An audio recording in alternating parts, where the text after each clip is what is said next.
Yes. Look, Okay. everyone always says wheelchairs are worth 5 points, so I had to get the points. I didn't know he'd already been hit. I just wanted to point out we're live. Yeah, and Exactly. Try and take We me. are live. Give me a moment. I've got to do something real quick. For the lawyers in chat, I just want to mention that I did not, in fact, run anyone over with my car that I don't have. Okay. That's what they all say. That you know. While I get something situated here, how about our players introduce themselves, starting with Bastille. Greetings, I'm Bastille. Otherwise, my username and the only name you'll get me by, so you can't get me with any crimes, is Binary. Pleasure to make your acquaintance. Bastille is an automaton that I shall be playing for the session. Okay. You can just call me by Josh. I will be playing Ryzen this session. Hello, you can call me Jackie. I'm gonna be playing Esther today, and I just wanna put it out there that I did not run anyone over, especially not on March 21st, 2018. You know, it wasn't me. And if it was me, it probably wasn't my fault.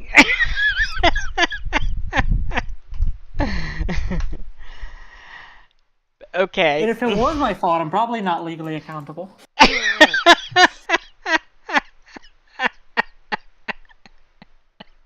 I think legally accountable is the definition of being at fault. Yeah, I think right now Jackie's trying to milk me for story points.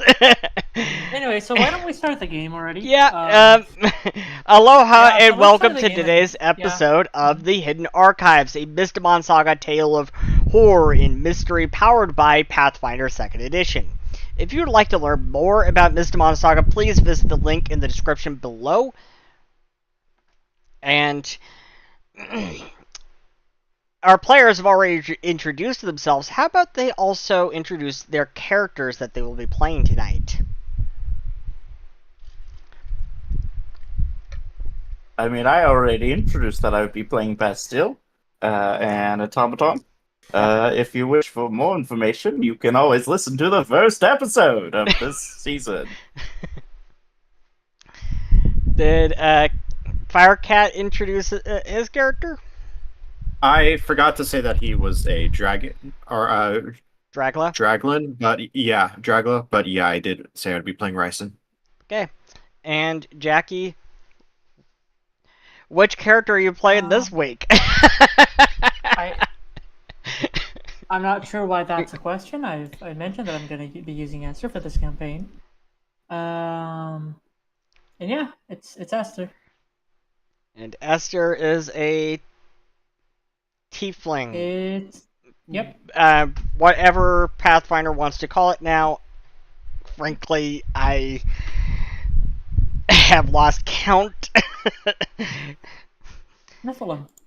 As for the remaster rules, I want to just put this out there for our viewers. We will not be using the remaster rules until next season, because I do not like doing major rule changes in the middle of the season. And these are some pretty major rule changes. Paizo, why do you hate me? Anyways, when we last left our investigators, you had walked in the Wayfinder Society headquarters with it being in a bustle. You walked into the middle of this bustling activity. Is like something was going on, something big. And you found this curly, long blonde-haired woman who seemed to be in charge of everything. Her name was Crystal, and she was like going frantic. Esther, you know Crystal personally, and you've never seen her this frantic. And she finally turned around and noticed you were there, and you were like, "Oh, please follow me upstairs." And you followed her upstairs, and she gave you a mission. She wanted you to go to Apargo in Atlantea because she had been getting these rash of reports of some kind of creature in the woods near Apargo.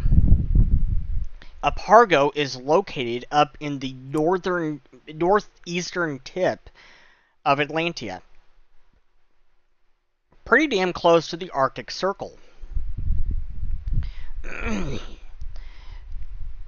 And when you got there, you had heard all these crazy reports of some kind of creature with a bat-like body and a horse-like head and hooved feet and stuff like that. You couldn't make heads or tails of what that could be.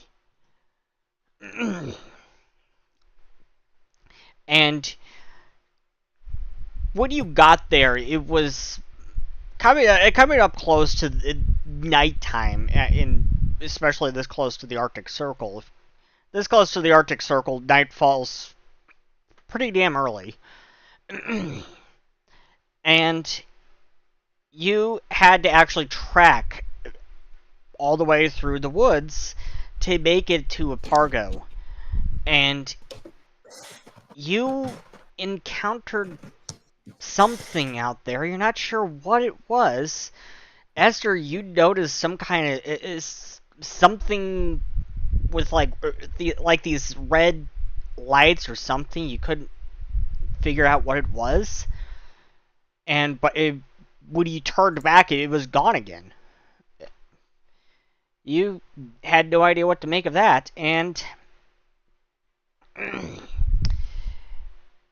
then you got to Apargo and you found this Vicaran hunter at the tavern there.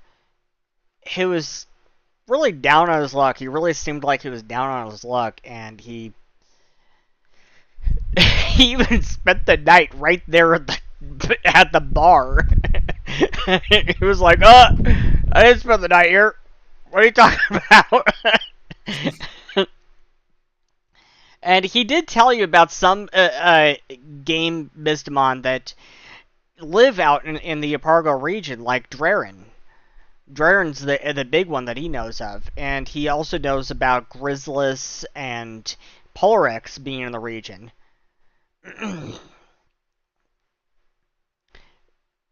But he's an experienced outdoorsman, you know. He knows the woods like the back of his hand. He should know these things, and he had no idea what this was. And he described it kind of similar, but also a bit different at the same time.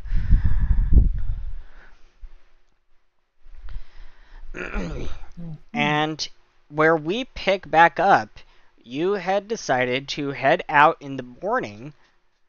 It is around 7 a.m. in the morning.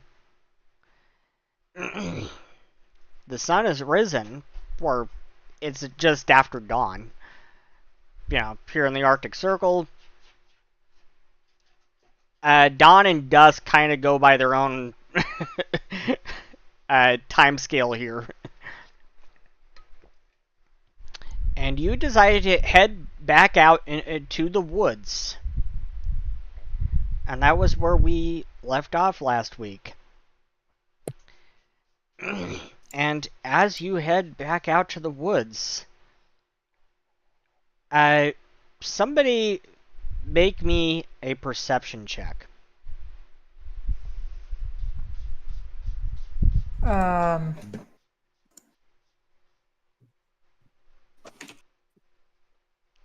Just one individual or everyone?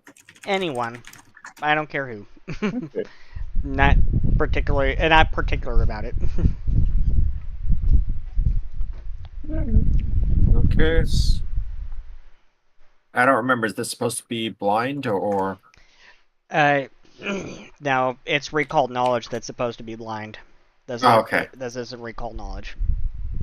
Yeah.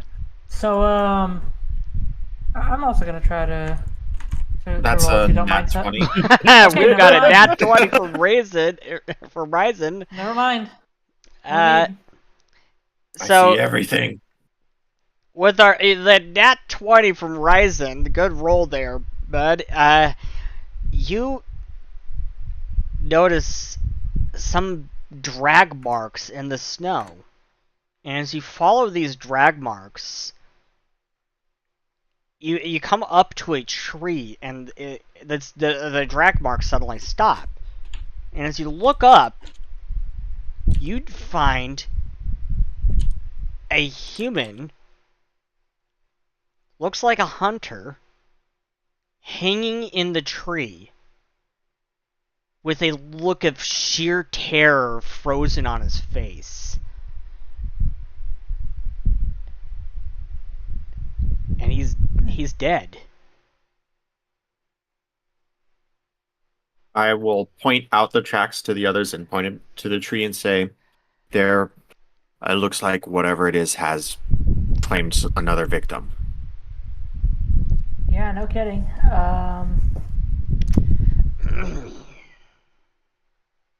How like eaten does this guy look? Well, I will. You'll probably need to get him down first before you can determine that. And How high up you is he? probably need to make a medicine check. Is there any immediately noticeable like chunks of him missing? Is mostly what I'm asking. Not that you could see from where you are. He's pretty high up in the tree. I see. He's about 20 feet up in this tree. This is a tall tree. This tree is easily about 30 feet or so.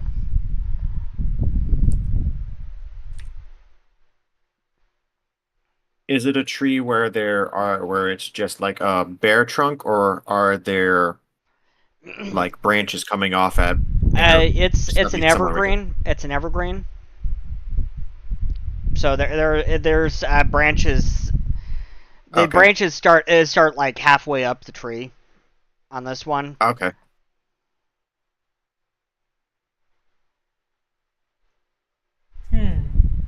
So, do we have any interest in getting him down from there, or like, do we just sort of deal with that later? I mean, I feel like giving the body back to the family and everything, it's important, but like, kind of not our priority at the very immediate moment, you know? But we could also use it to investigate, see if we can find any clues. If there's anything you guys could discern from that, because I don't think I'd be able to provide much help there, but you know, I'm not gonna rule out the possibility. I'm fairly good with this kind of stuff. I can certainly try if I can get up there. All right. And then I'll go up to the tree and attempt to start climbing it. Alrighty. There's going to be an athletics check.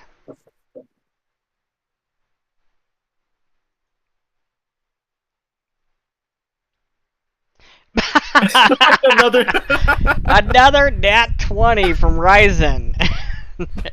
Yeah, sure. Just burn all of your good luck rolls before we actually fight the. Oh boy, this one's gonna be interesting, huh?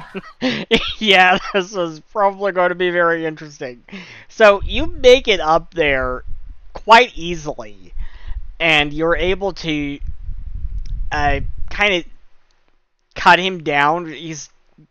as you make it up there, you notice that he's kind of tied up there by some kind of vine or something, and you were able to cut him down, and you probably yell timber as he's falling down. And he collapses in the snow and creates this big crater. And somebody make me a medicine check if you want to investigate him for some clues. I'm gonna guidance whoever does that. Let me. You ask for divine guidance, granting the target a +1 status bonus to one attack roll.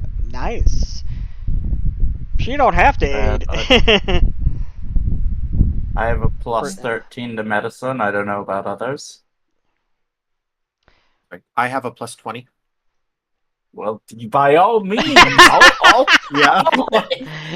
aid you. Wow, how does he have a +20 to medicine? He's a master in medicine. Yeah, master in medicine and religion. I will. PhD. I will provide help to you since you're clearly the master here. Okay. Yeah, as the person or as the body falls down, I'll just kind of gently glide down using my wings, and then I will, once I land, I'll start checking out the body. I'll roll my help roll first.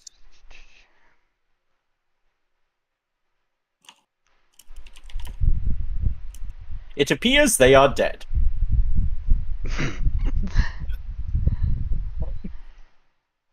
Interesting. Yeah, but still doesn't know. It appears they're dead. Not even with the guidance? With the guidance +1 from guidance, that is a 28 from Ryzen. So, Ryzen, you find 2 fang marks on his neck, and it appears as though he's been drained of... At first you thought maybe he could be drained of all his blood, but you could actually see blood sipping out from those fang marks, despite the body being completely frozen. And so you said he was basically tied up there. What was he tied up by? Like what part? Like he was tied up there by his ankle. Okay. And so you see some blood coming out from those fang marks. So he wasn't drained of his blood. You believe he was drained of his Mystia, his life force. You know, Mystia flows through all things in this world. It is the life force of all living beings, not just the energy used for magic. It's literally everyone's life force. This hunter was drained of his life force.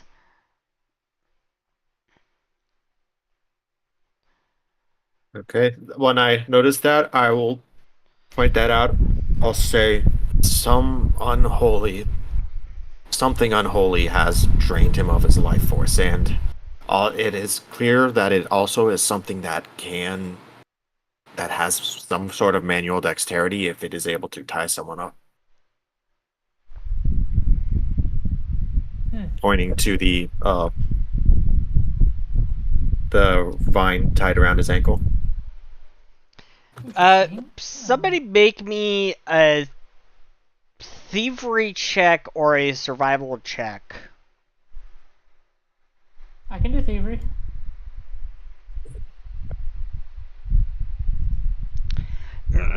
You do not want me doing thievery. I'm -1. I'm gonna go ahead and guidance myself also. You could do that on yourself? Yeah, but there's a cooldown per person. Bah.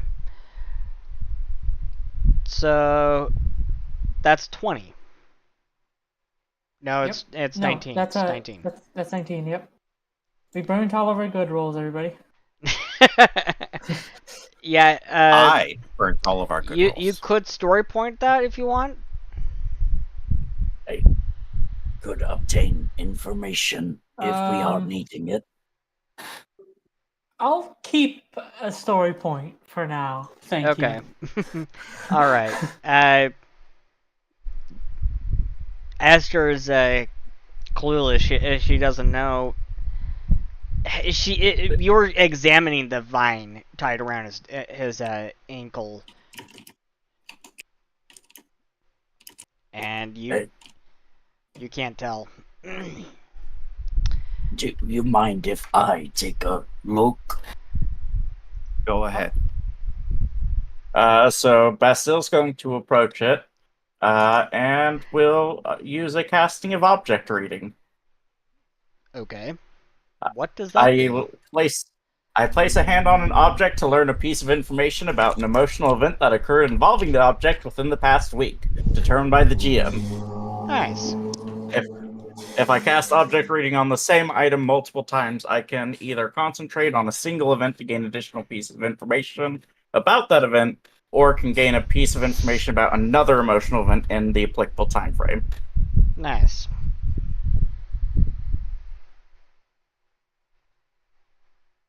So, you cast this spell, and the heaviest emotion that you could discern is sheer terror. But beyond that, you see these flashes of this man setting up what looks like a trap using that vine.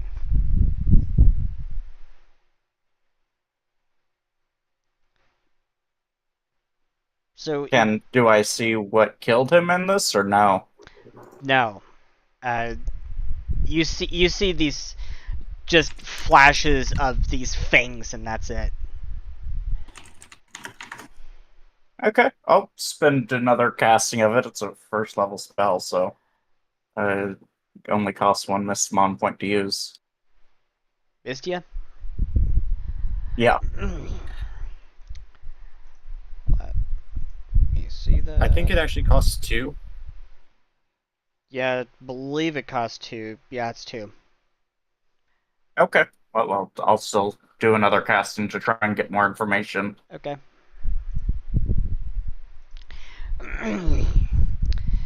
If nothing else, I won't do it on the vine, but on clothes on him or otherwise. Okay. So you try casting on the clothes, and you see more flashes of just these fangs and these eyes. It looks like these red eyes, and it kind of looks similar to what Esther described last night. He was definitely eliminated by the creature. It seems he was in the form of setting up a trap that was instead used against him in some way or means. The exact details are unknown. So we probably don't want to try being smartasses against whatever this is. Noted. It is preferred to try to be a smartass than to try to be a dumbass around it. Have we tried? You both get a story point from that from that exchange. How does an ass obtain smarts? But still gets a story point. It is an expression. Remind me. I don't know where it came from. Later. What emotion have you expressed? All of them. Interesting.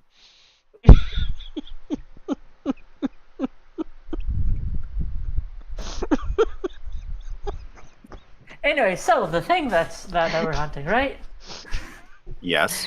Broke says again.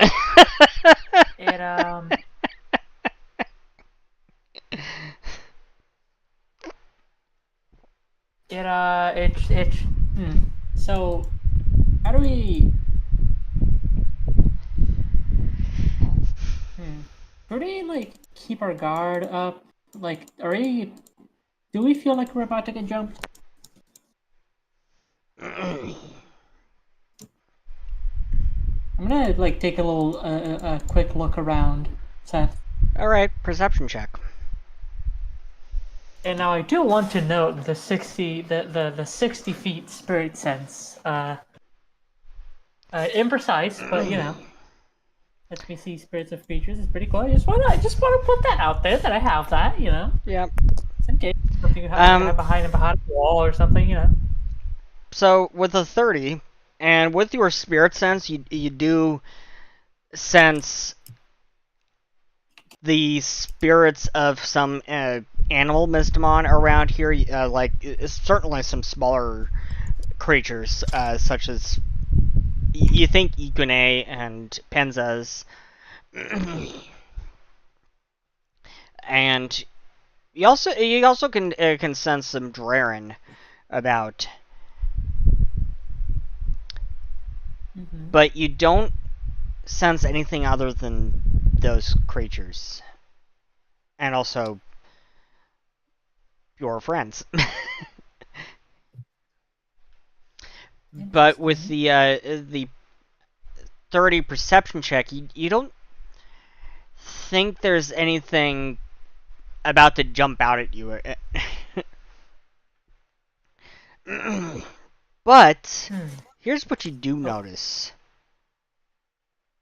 You notice off to your left, about 40, 50 feet away, in the midst of these bushes, you notice these canine creatures, like this pack of canine creatures,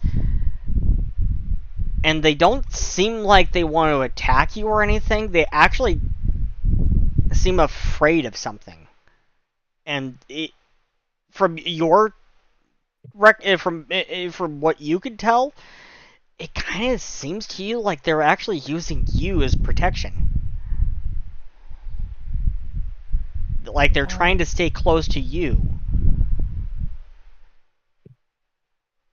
I don't mean to alarm. Oh, sorry. Go ahead. To protect themselves from whatever is scaring them. I don't mean to alarm you guys, but I think we're bait. Could you please explain what you mean by that? She points to the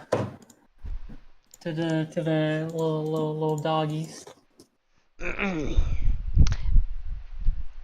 You can make a nature check if you recall knowledge. If you want to try to identify what these are. Okay.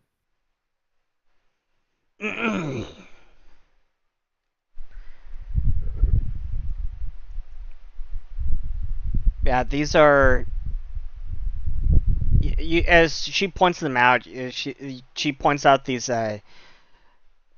small these medium or canine creatures that have these long, narrow snouts, and these are white in color, and you believe they're abyssins, which are kind of like coyotes. They do not seem to mean any ill harm to us. They just seem to be scared of something. But I will not eliminate them. Yeah, you do note that this seems like very odd behavior.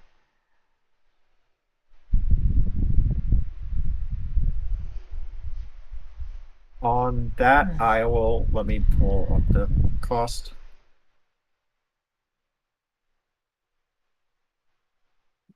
I will or actually, let me see if I have it as a spell first.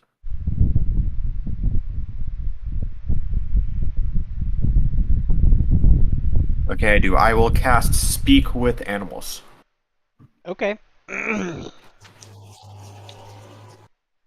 Nice. Okay. Let me look that up.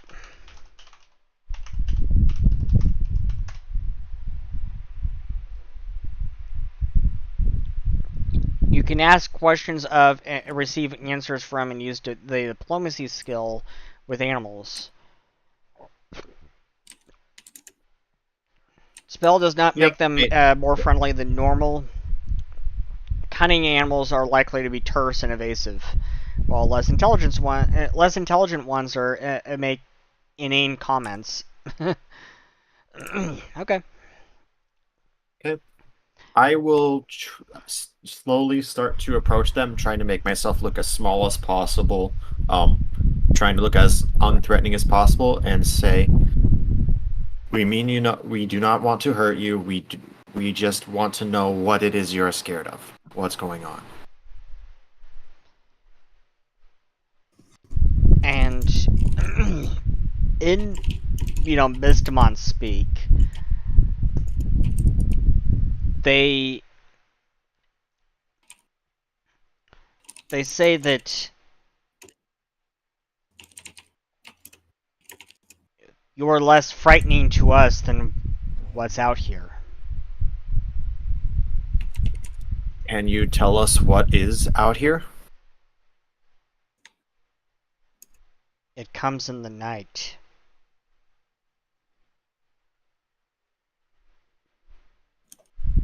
There's a lot of things I do, right? Yeah, I have heard of this Shia LaBeouf.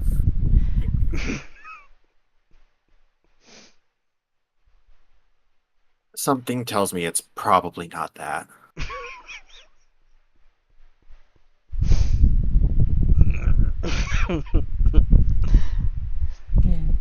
Can you give us any information to maybe try to find it? Because we are trying to get to the bottom of this and, if needed be, get rid of it. It has huge wings.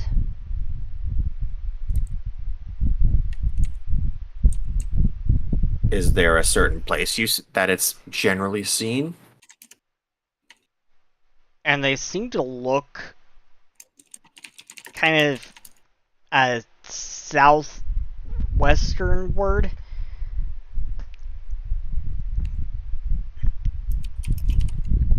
The caves. Okay. And I'll relay that to everybody else.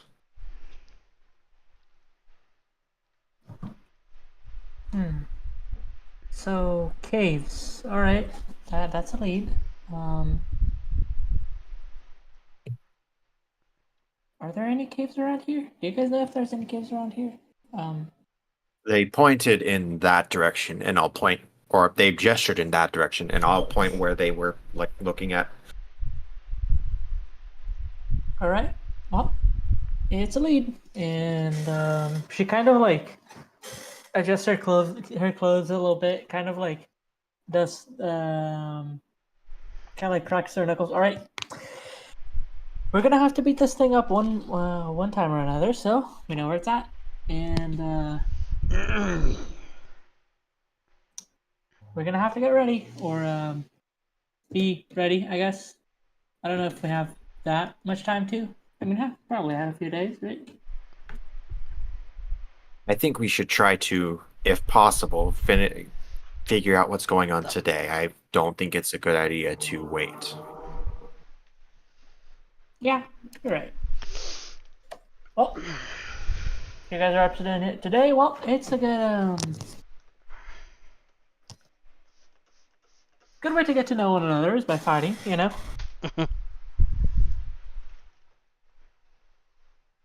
She says that with no tone of sarcasm in her voice, and that's not not fighting each other. I mean fighting. You get what I meant. Whatever, man. And she kind of starts walking towards the cave, but in the kind of way where you're expecting people to go in front of you, and let yourself kind of lag behind, you know. Do you not wish to be the one to lead? Oh, absolutely not. No. Then, for your sake, if it is okay with everybody else, I will lead. That's fine. She points to her arm, and she is like a stick. I have another that could lead as well. No objections from me. That would work with me. Very well. And I'm going to summon the Eidolon. Uh, so like out of the like broken cracks of the automaton Bastille, like shadows sort of seep out until finally it gets summoned beside him, like just this shadowy specter that seems to mimic his appearance, though not having any of the color to it of him. Uh, before starting to march ahead.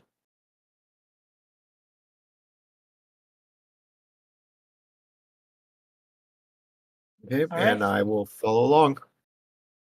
And Esther will now have her gun on hand, which looks pretty weird. It's notably a very unusual gun.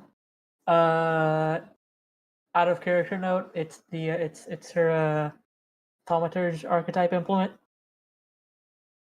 Okay. for mechanics' sake.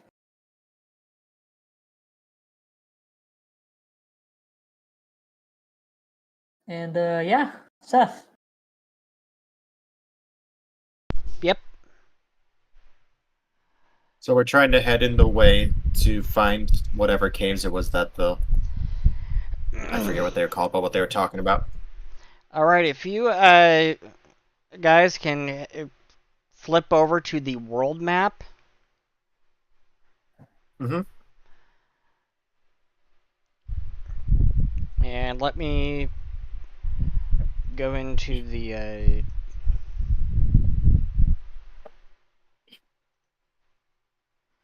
we go. That way the stream can see what we're talking about here.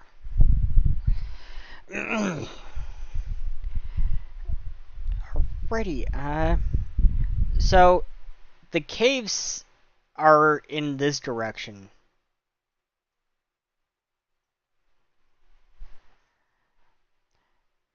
So if you're all set to go. Yep.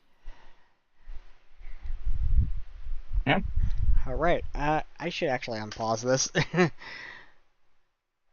Let's.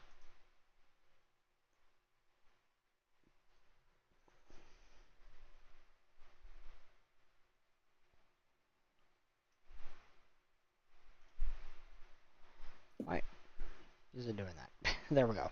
It's about 8 a.m. now as you start to go through the woods, and this whole time you notice that those abyssins are kind of staying close behind.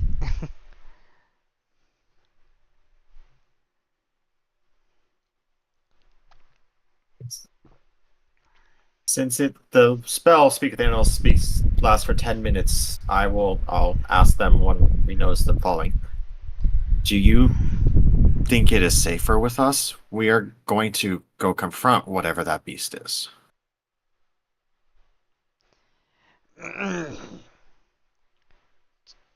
Safer with you than alone. Okay. And with that, I won't ask anymore.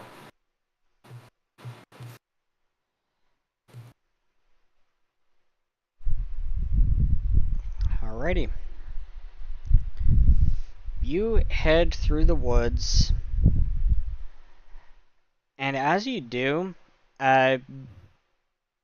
make me some perception checks. All right.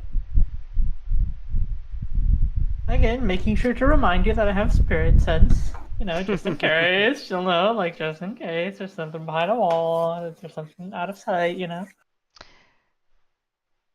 Okay, So, Esther, you're sensing. You're sensing some more Drarens. You think you sense a herd nearby, but what you notice, you actually find some dead Mystimon here. You find some dead Mystimon that are some smaller dead Mystimon like Ikone and Penza that had their life force drained in a similar way.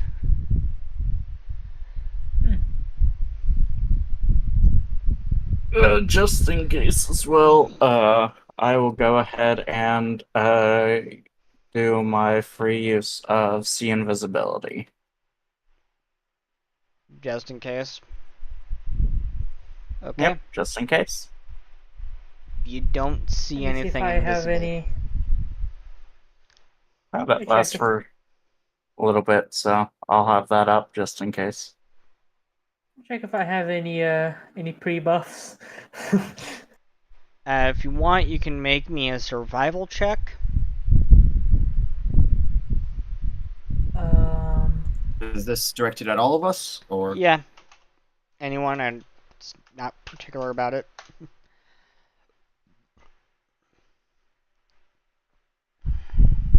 I I can make the survival check, I guess. That's a 30. Huh. A 30? Okay, give me a moment. I'm looking something up. Uh-oh. Nothing that nefarious. Nothing that Okay. nefarious yet.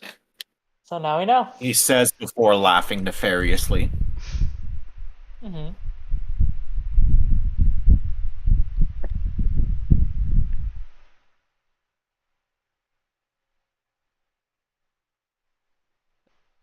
Okay.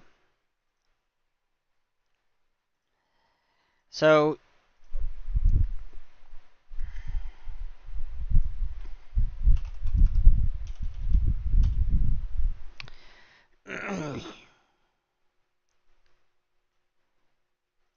so you followed what appears to be a trail of death,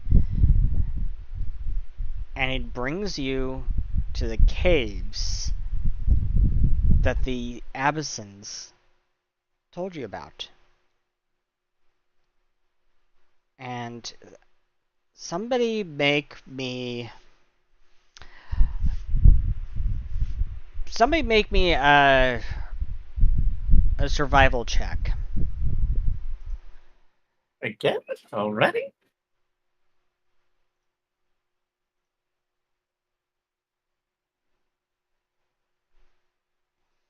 Oh, the dice actually hit each other. That's kind of cool.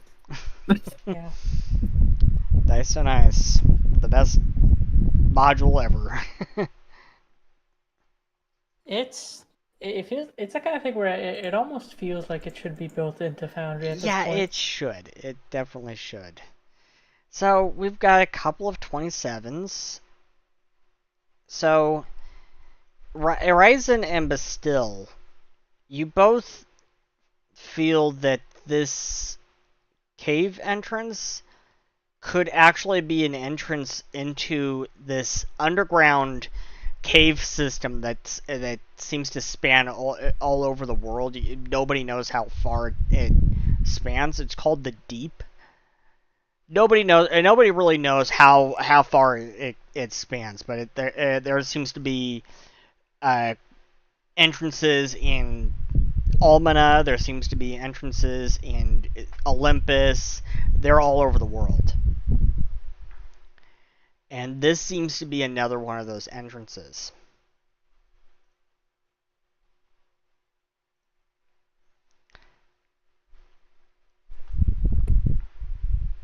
Do we see around the area any signs of maybe any kind of struggle, any other dead Mystamon, anything that might be noteworthy? Yeah, you at like just at the entrance or just inside the entrance, you find another dead Mystimon, this time a Draren. It seems we are probably in the right place. Yep. How deep do we wish to go? Great question, actually. Um. Hmm.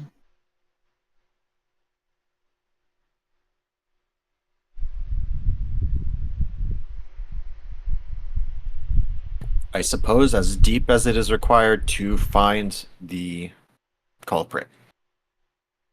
Could we not set up an ambush here?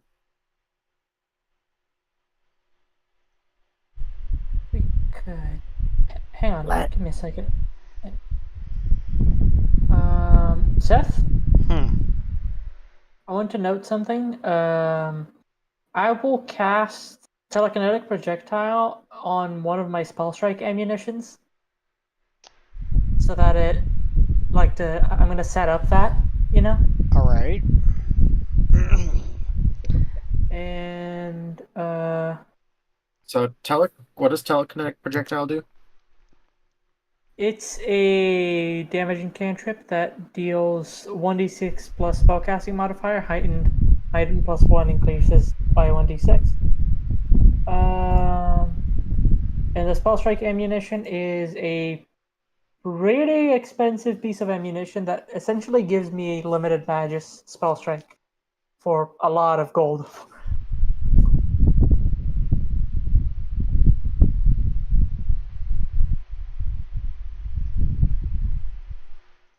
Like, a spell strike for a magus, missing a spell strike means losing their turn. For a for this character, missing a spell strike means losing my life savings.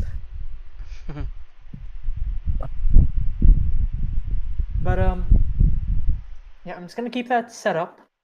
So I don't have to do it in the middle of combat. Okay. And I don't know. I mean, the last guy who tried to set up a trap for this thing, that didn't really go well, did it? You're not really sure if the last guy was trying to set up a trap for this creature, or if it was just trying to set up a trap for, like Penzas or something. Yeah, it's a screen character, but I don't know. What do you guys think? If you have an idea for some kind of ambush to set up, I'm all ears. He will say, despite not having external ears. We are aware it exits and enters here. If we enter, we go to where it might be waiting.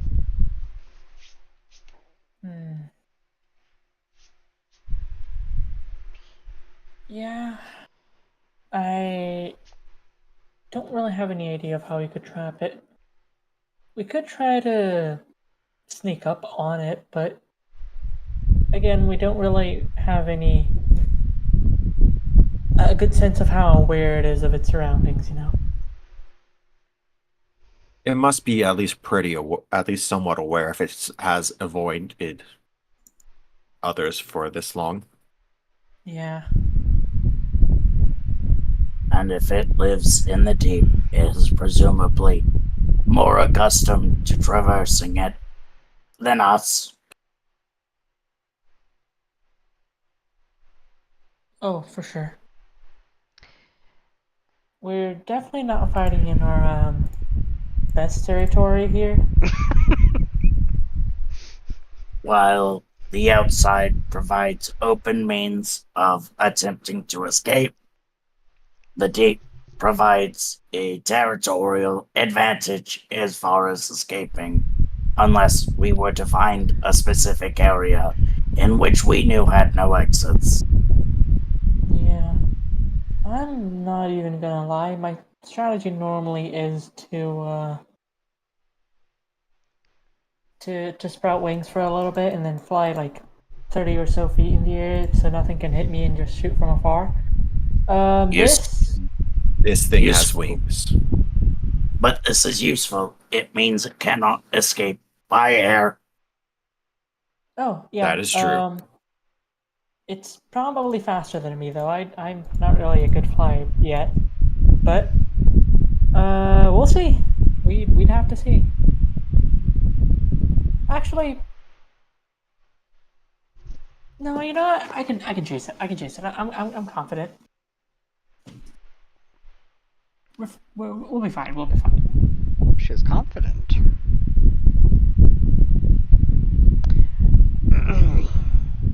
So what are Just, we going to keep do? Are we going to set up a trap outside and try to ambush it when it comes out at night, or are we going to go right on into the deep? I think we should probably try to go with the ambush plan. Yeah. I'm down for that. All right. If we're going to go with the ambush, roll me some thievery checks. Can do. You should be quite good at thievery. 33. I ain't even gonna bother in comparison to that. So, Esther, please give us a rundown of what you're doing as you're setting up this ambush. So, okay, well, good. That's a good question. That's a very good question, actually. So are we luring it out or going in and trying to sneak up? We're luring it out, right? Yeah, I think we're more waiting for it to exit, unless we've got a way to lure it out. No. Because otherwise we know it's gotta leave, or presumably it has to leave to do its hunting, because it wouldn't leave the deep if it believed it could hunt there just fine. Yeah. So. Plus, we don't even know if it's there currently, so we've presumably keep an eye out both on the entrance of the cave as well as the other overall forest in case it comes returning to the cave. Yeah, I think we definitely try to hang around the entrance of the cave, and try to set up something there, kind of hiding like around it, waiting for it to either come out or come in. You know.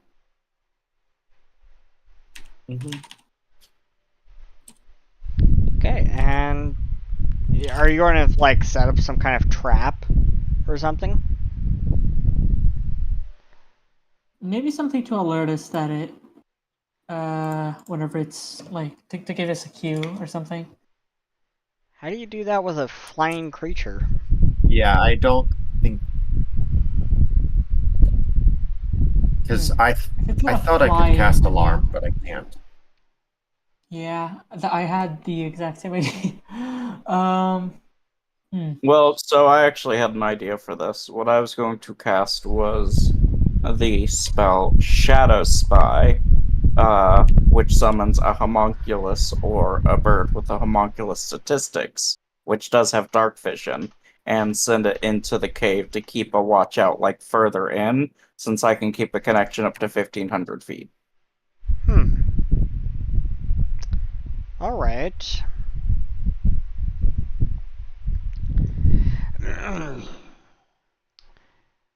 So it's like a bird or something like that. Yeah. Honestly, Bastille probably wouldn't see the point in making it look like a bird, so it probably just looks like a homunculus. Or So, it's like, probably like basically a little kind of goblin-like clockwork creature with wings. a little clockwork thing. But it'll go down like if there's any place where the deep splits off into other entrances, or like then that's where it will stay, so it's not just narrowed down to one. Right. And we'll like hang up on the ceiling just watching in the dark. Right. So what I imagine when you summon this thing is Esther, Esther and Ryzen, you as he summons this thing, what I imagine is like this little like ball that has these rapidly flapping wings, and the best analogy you could come up with is to Esther, your best analogy is like to Koi's Hummer. Mm-hmm. And Hummer is a hummingbird, Mystimon. Yeah. So... And it's just zooms into the cave, and it's like this little spy for you. It's going to alert you when it sees it. Is that right? Yep. Yeah. And it lasts until we were to next make daily preparations, so no issues there. Alrighty. And then obviously it also we'll be... has... Oh, go ahead. I was just going to say we'll be watching out from the outside. Yeah. Okay. I was just going to mention it does have all of my senses, so that means it does have the see invisibility as well. Alright. So it is about 8:40 a.m. It's about 20 till 9. And you think you probably have a while to wait before nighttime.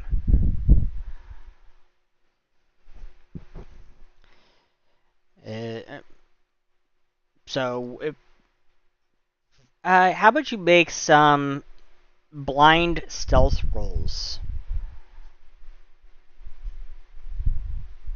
And actually, a thievery check probably should have been blind too.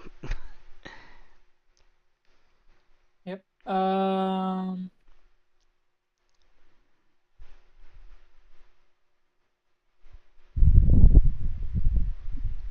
Here.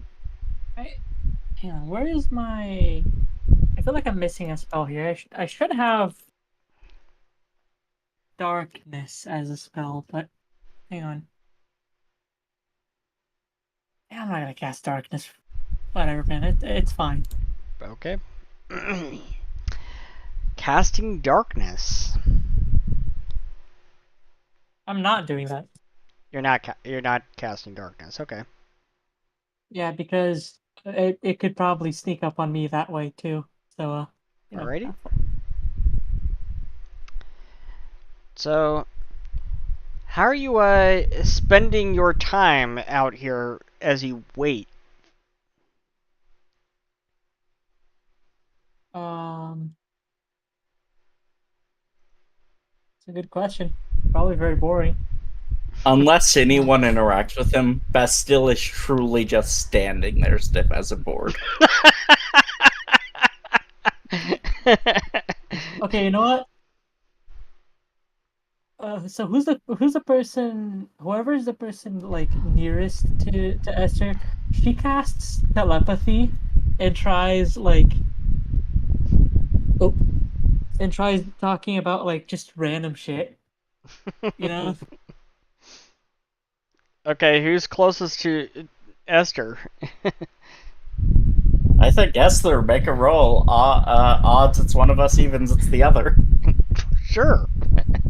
Just roll a d6.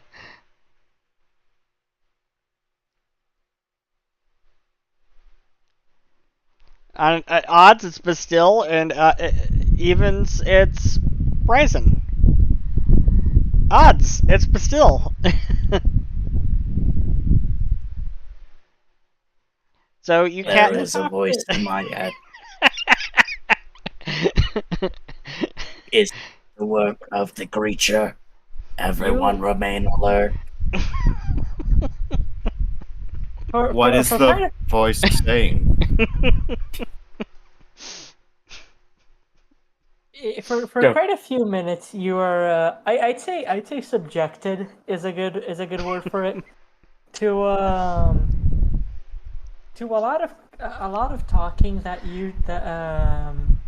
from Esther, that she like goes on about one thing for like a minute and then like moves on to another, and just she rambles a lot. The words exist, but they have no substance. And you just hear her telepathically say, "Okay, rude." The voice has replied with rude. Leonia.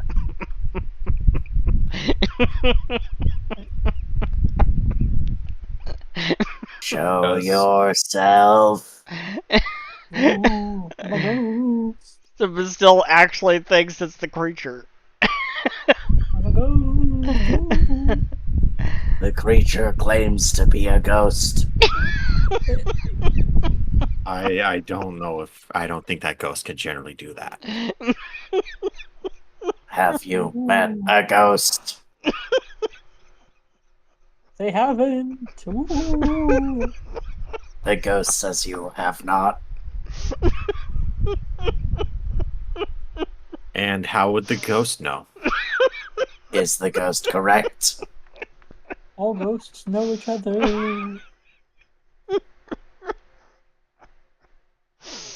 The You party have has failed to broken answer Seth the again. question. Is the ghost correct? I have met things that were most likely ghosts. Yes. So it is incorrect. Ghost, how do you reply? Ooh, ooh, give me some time to think. The ghost is processing. He'll get back to us later. About an hour passes, and this is the whole thing just going on for this whole time. Thankfully for you, telepathy only lasts 10 minutes. So my sea invisibility definitely runs out, because sea invisibility also lasts 10 minutes.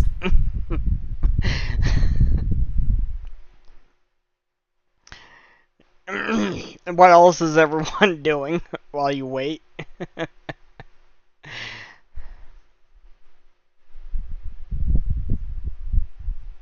After an hour passes, I'll cast sea invisibility again, because I can do it once per hour. Okay.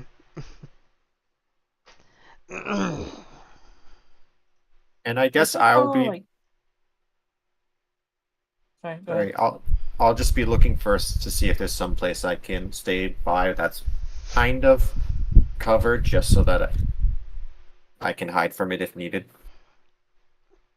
All right. Also, I would like to, since we're just kind of sitting here waiting, after a moment, Besta will look around to try and find a place to write something down on. And after trying to decide, we'll just like put a paper against a tree, and I will spend 10 minutes while holding a writing tinsel to use automatic writing. Ooh, that feat's pretty fun. In which I receive information as my hand writes on its own, guided by spirits. And at the end of these 10 minutes, I can recall knowledge with any lore skill in which I'm not trained, using my occultism modifier instead of my modifier for that skill.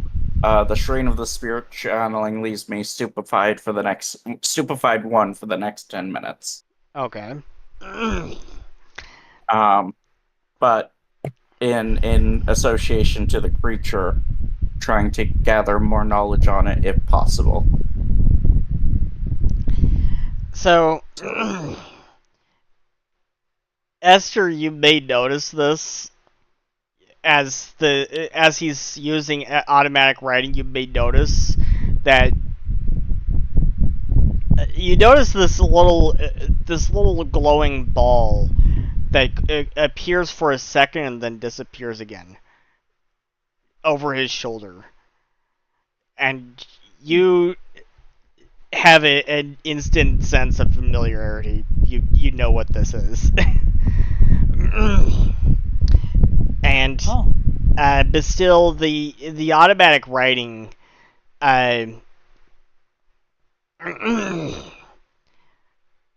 it presents you a clue. This is the clue that you get. Bats. It's just a single word. Bats. What? Oh, bats. I was gonna say you cut out the first time for the one word.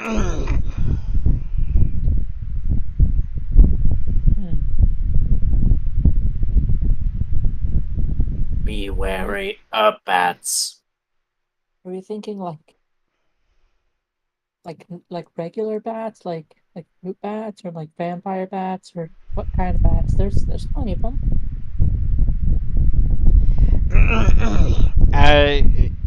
Esther, you can make me a nature check. Ryzen can make me a nature check. Bastille can make a nature check. Ghost in my head, do you know of these bats? No, I'm actually outside of your head now. He doesn't know that. 30 from Esther, and No, yeah. 28 from Bastille, and 31 Esther from Ryzen. was We was saying that. nature. We know Yeah. nature. You uh, you believe that one creature that could be native to these caves could be Batros. Batros are these small, four-winged bats.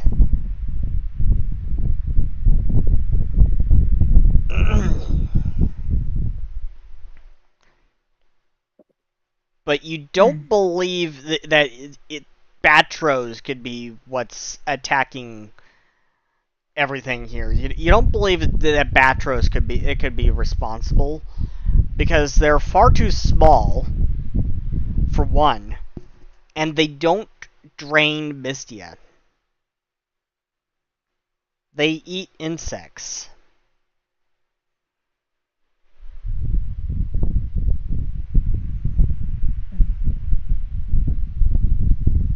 It's not surprising that we need to be wary of bats. Didn't they tell us that it had the wings of a bat or something along those lines? Indeed. This is true. So I have an idea of something that could make it come like to us, but it's kind of a last resource. Someone's a bait. Someone's the bait. He's going to be bait. No. What would that So, idea be? She she points towards the like weird looking pistol in her hand, and she's like, so turns out this thing really fucking loud. Can definitely call some attention towards us, and if it comes to Also that, possibly scare it away. it doesn't seem like the kind of thing to be scared away. It seems like the kind of thing to go, oh, hey, there's a wildlife hunter in the nearby area. Food time. You know?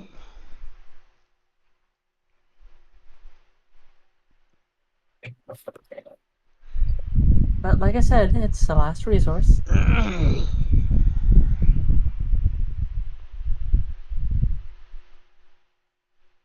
I am fine with it, personally. That's a my. Well, are we gonna try? Has it come to the last resource? Was that not why you we're offering. Well, I guess. I guess so, huh? Just, you guys agree to it. If it goes wrong, you agree to it. Just, you know. If it goes wrong, we will unlikely have perished. Yeah, just don't take it up with me in the afterlife. Is what I'm I saying. do. Is that There, a possibility? Not interested in finding out. And she shoots like a random place, you know, while she's wherever. doing that, I'm saying, there are other ways. You've already done it. Okay, so what have you done exactly? Uh, fired a gunshot. The very loud thing that you can do. You're trying to track the creature by noise.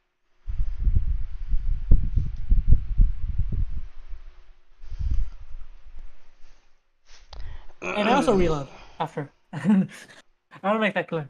I also reload afterwards.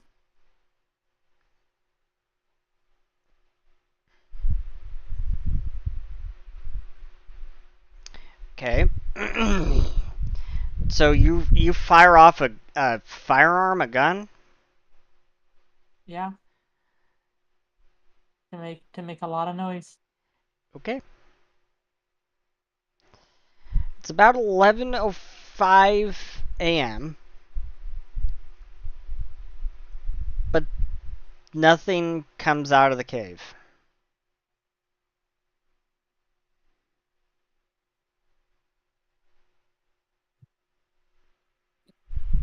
Your plan has failed. Yeah, if Yeah, it is a yeah. bat, it's most likely a nocturnal. As the Abyssins did say, it comes at night. Oh, I knew I should have brought some coffee along. You see, Would you like like these. to sleep while we wait? Um, no, not really. I'll be fine, I think. And she like clearly is starting to get bags in her eyes. If you are sure. Are you sure you're okay? It's not even halfway through the day, and you already seem worse for wear. I've stayed up longer.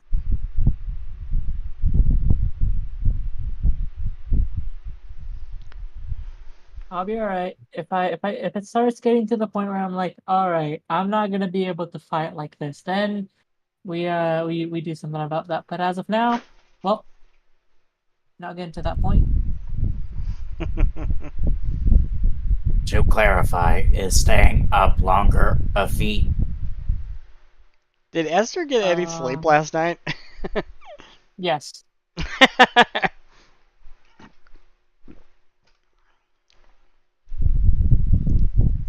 yes. She's sleepy, but not -1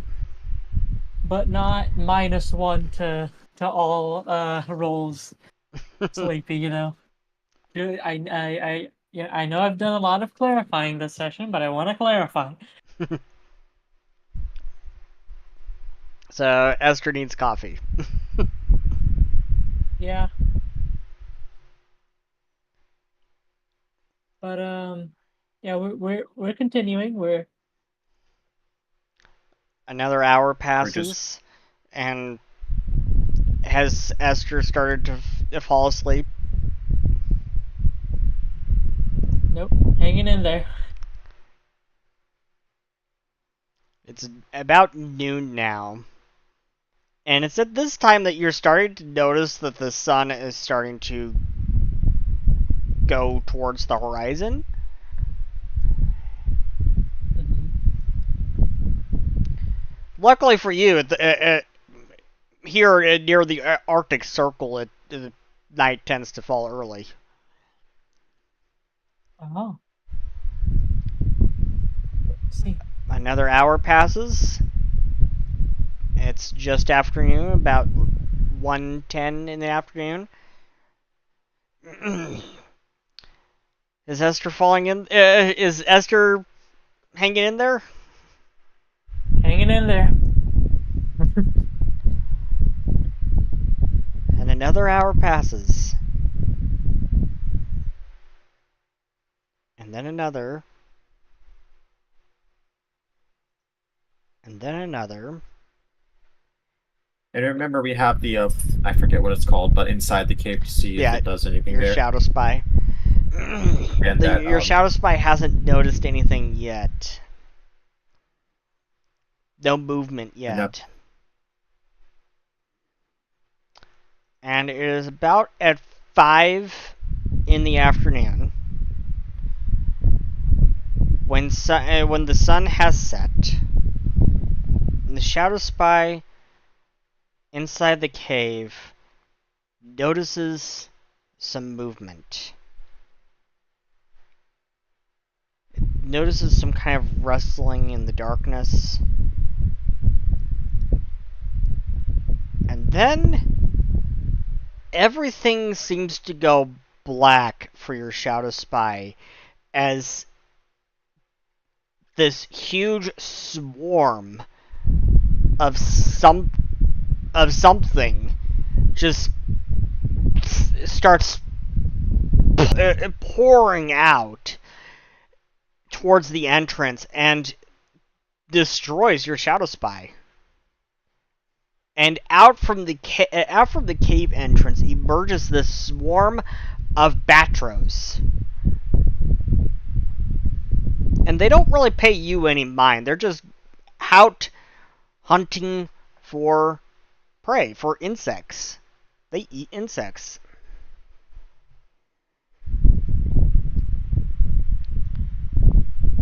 Your Shadow Spy has been destroyed by this massive swarm of Batros.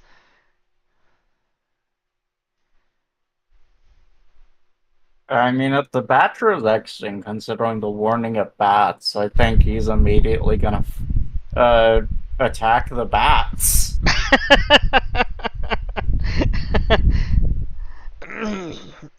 Okay. Unfortunately, I didn't make a stat block for Batros. So I'm going to just adjudicate this as you attack the Batros, and one or two start flapping around your head,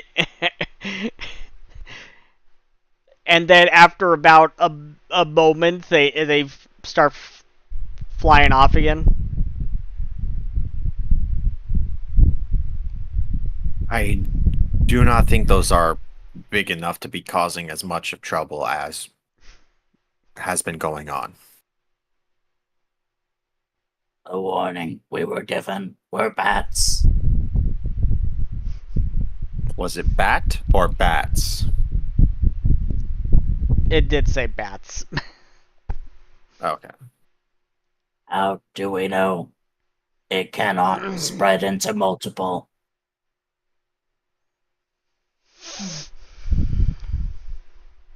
Nice. That's a good question. Okay, Esther, are you the one the closest to the cave? Who's closest to the cave? I think the Eidolon would be. Okay, the Eidolon. Make me a perception check for the Eidolon. Alright. Luckily, it's got my perception, so.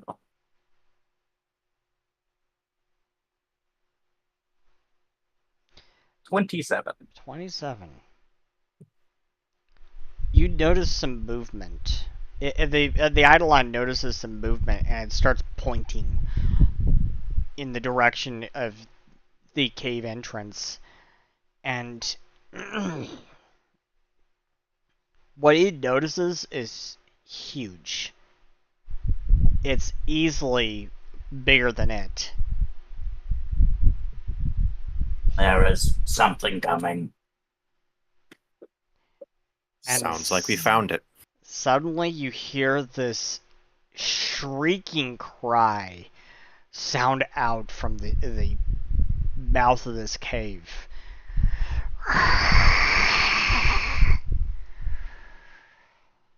I am going to cast. Find the link spell itself.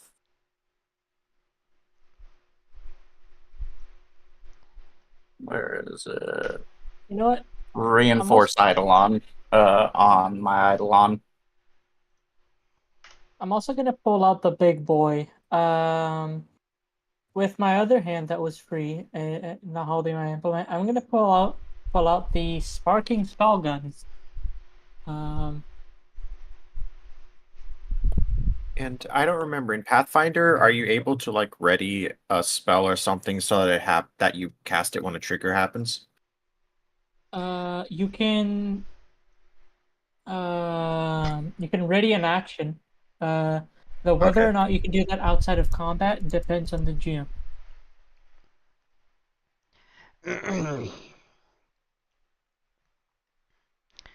Is everyone ready for this?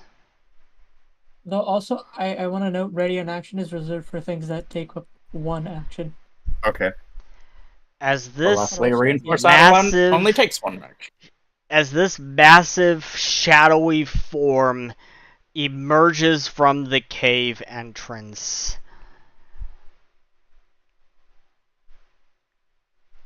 you see what looks like this huge bat.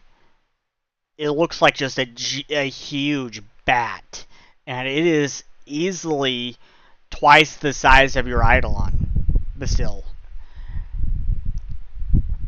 And it has these bright red eyes, these massive ears, and these long fangs.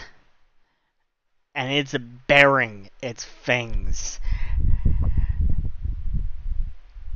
at Esther, who is the first living form it sees. Everyone, roll initiative.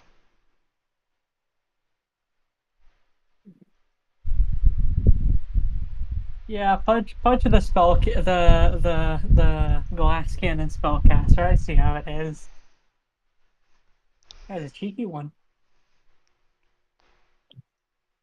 I can roll perception, but it's not letting me roll the actual initiative because it says there's no active encounter.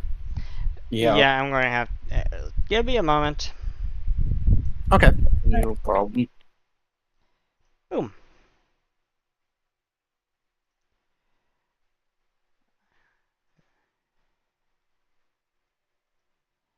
Okay. Oh yeah, Counter tracker click on up. the battle map. Click on the battle map. Also, everybody, remember that. Yep. Flip to the battle map.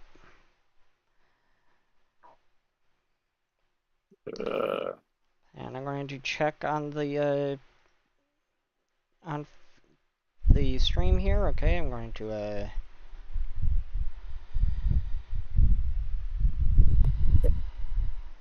How does one flip to the battle map? you should be able to click the battle map button right at the top.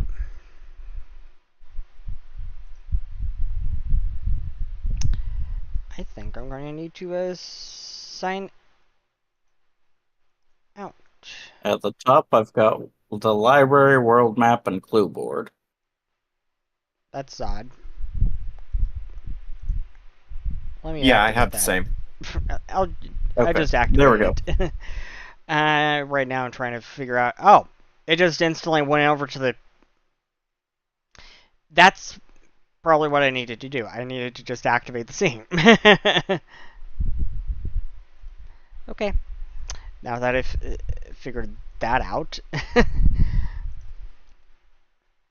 Okay, Esther's rolled initiative. Ryzen, Bastille, you need to Rolling roll right now. initiative. And also, why is Esther showing up here as an enemy? I don't get that. It's a bit quirky. Update I knew that participant. she was gonna betray us. I could feel it in my bones, of What which I bones? have none. Of which I have none. Well, I guess I guess that's settled then. No betrayal happening. Well, No I just betrayal, figured okay. out the problem. For some reason, her character sheet was set as opposition. I just fixed it. Well, I guess. No betrayal this time, Esther. Maybe next time. Okay, where is... I see Bastille, I see the Eidolon. Where is Ryzen? I'm already on the battle map. You were supposed to be on the battle map. You know, you guys need some tokens. Yeah, my token's already on the battle map. All right.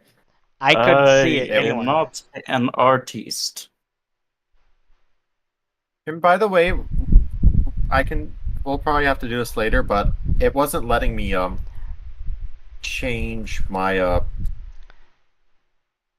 what's it called? Token art earlier. And roll Eventually, it'll initiative commission art for the creature. And it looks like the creature is going first. The Apargo Devil. And the Apargo Devil comes straight towards the first living creature it sees. I'm so glad I picked Die Hard. My token seems to be stuck on the other side of a wall or something. I just added your token back to the map. I don't know what's going on there. That's odd. How large is the entrance of the cave? Because if there's any chance, the Eidolon could have been in a spot to where it at least get an opportunity, it would have been placed there. I don't know how big the entryway is, though. The entryway is pretty large. It's about 20 feet wide. Still. Or the Eidolon. So the Apargo Devil comes after Esther because she's just the first. Hang on, I still don't see anything. I just see my token off on the right. Would you be able to move it 2 spaces to the left? There we go. Yeah, so I was stuck on the other side of a wall. There's a wall right there. Now I can see everything. That's very odd. I've never seen that before. Okay. If there is a wall there, it needs to not be there. There is a wall there. Okay, for some reason that should not be there. Nope. I don't need that. Okay, I was trying to... How do you delete the wall? Starts here and goes to here. Yeah, just hang on. There we go. I deleted it. Okay, get all of these parts deleted, Jackie. Alright. Okay, that wasn't supposed to be there. I don't know how that happened. No problem. Thank you, Jackie. Okay, so Jackie, it is coming at you. Esther, Esther, it is coming at you with its talons. Alright. But I have to ask, is this a magical effect by any chance, please? It is not. It is a physical attack. Okay, so this hella hits.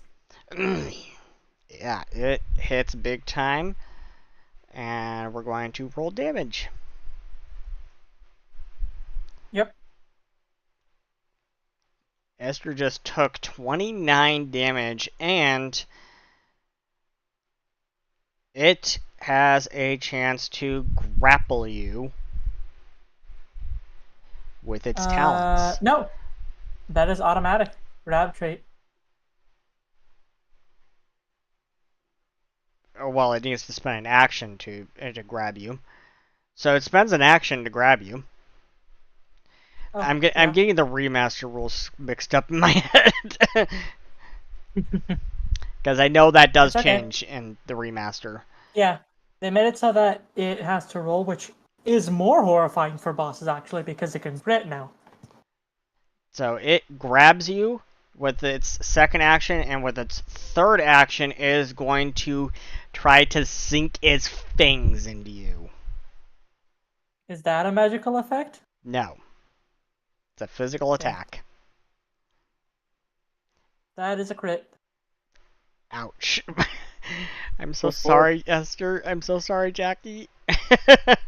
Before that, are there any spells that are like reaction spells that might be helpful here? Ouch. Jesus Christ. She just took a shit ton of damage.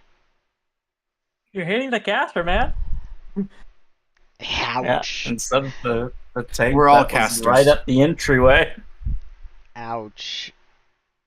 Esther's HP isn't set right. Oh, it's supposed to be at 0 right now. Oh, crap. Yeah. Shit. She is dying. I have 62 health, man. I'm a sorcerer. Yeah, I'm not sure what you expected by passing the tank. Ouch. She is I dying one wasn't. right now. No, I'm not talking to you. That was not directed at you. She is Okay. dying one right now. I don't got healing. But it has used That is up my its one job, so I am fine. We'll be fine. it My has initiative used up gets all of its moved to, actions, thankfully for Jackie, because its next action could have initiative has been moved to draining before. her life. So, Which-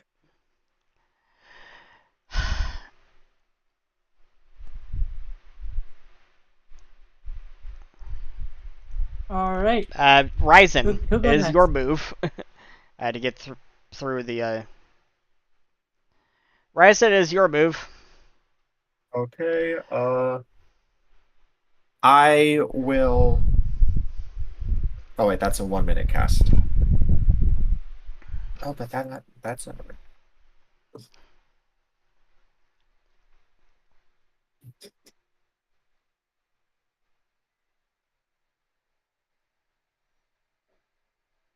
Sorry, I've got to find That's fine. Take your time. spells.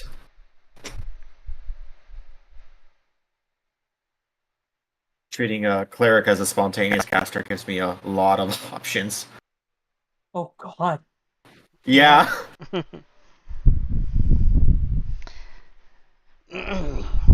Is that a good thing?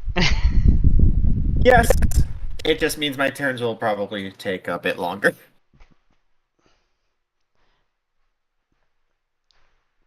That is all good. Yeah.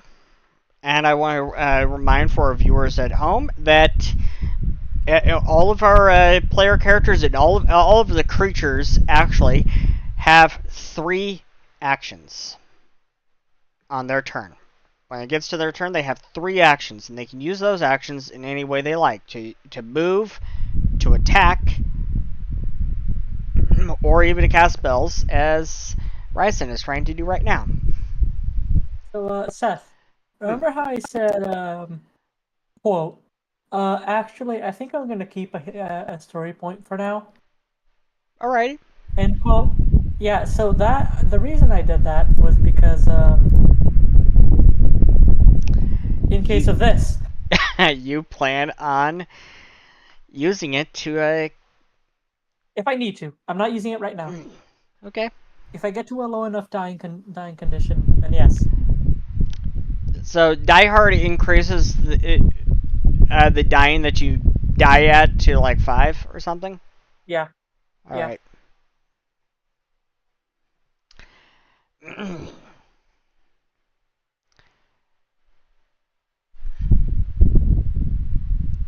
We are giving Ryson a moment to figure out his spells. Yeah. No rush. You know. No rush. In fact, I kind of encourage you to take your time Yes. on this, like, Yes, as much as you absolutely. need to, because you know. This is your Okay. first combat, isn't it? As with this character.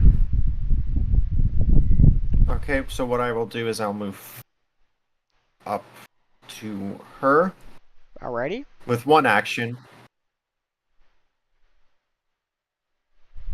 And in Pathfinder, can you move, then do something, then finish your movement, or do you have to move all at once? You move all at once. You move however long of a distance you want up to your maximum Yeah. range. But once you use a move action, that's your first action, and then your second action you can do whatever. Okay. Then for my other actions, I will use 2 actions to cast. Well, actually, first I have to see if I can. Yes, I will cast Positive Attunement on Esther. Alrighty. Would you ping that? Yeah. What does that do? Um, Click on the on the spell's icon to ping it in chat. there is. Let me get the compendium to find the spell. All right.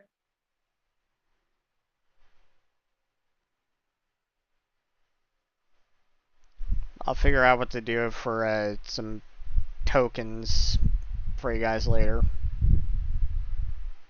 Yeah, could always use Hero Forge or something. Hmm.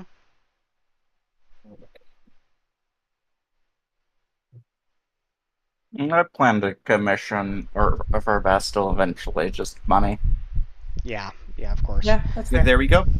You attune a creature to the positive energy plane, connecting its life force without fully transporting it.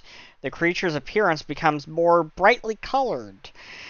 If the creature is living, it deals 1d8. It heals 1d8 hit points immediately, and at the end of each of your turns. And at the end of each of your turns, effects that increase healing only increase the initial healing. If the creature is undead or has negative healing, it instead takes 1d8 positive damage, depending on the result of its will save. Okay, so Esther, you are healed 1d8 hit points. All right. Unless you're heightening that. No. You're not going to heighten it? Okay. So she heals 3. Okay, so she's not dying anymore. That's good. But she's wounded 1. Basically. Okay. That ends and Horizon's then turn. At the end of my turn, it says she gets healed 1d8. Alrighty. Roll another d8. All right. There we go. Right. There you go.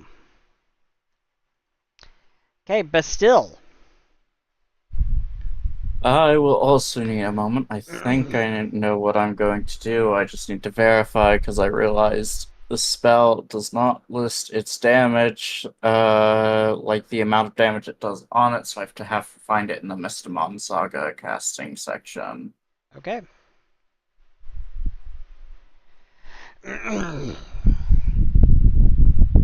Yeah, I would heighten it if I could, but I can't because I'd have to heighten it to 6th level. Ah. Fair.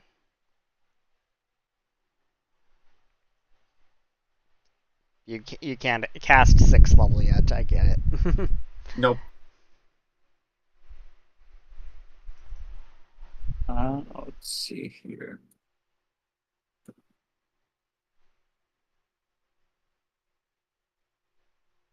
Where is Ezra that? doesn't have Mistia casting for some reason. Need to fix that later. Yeah, I'm gonna keep it written down on the biography. Future.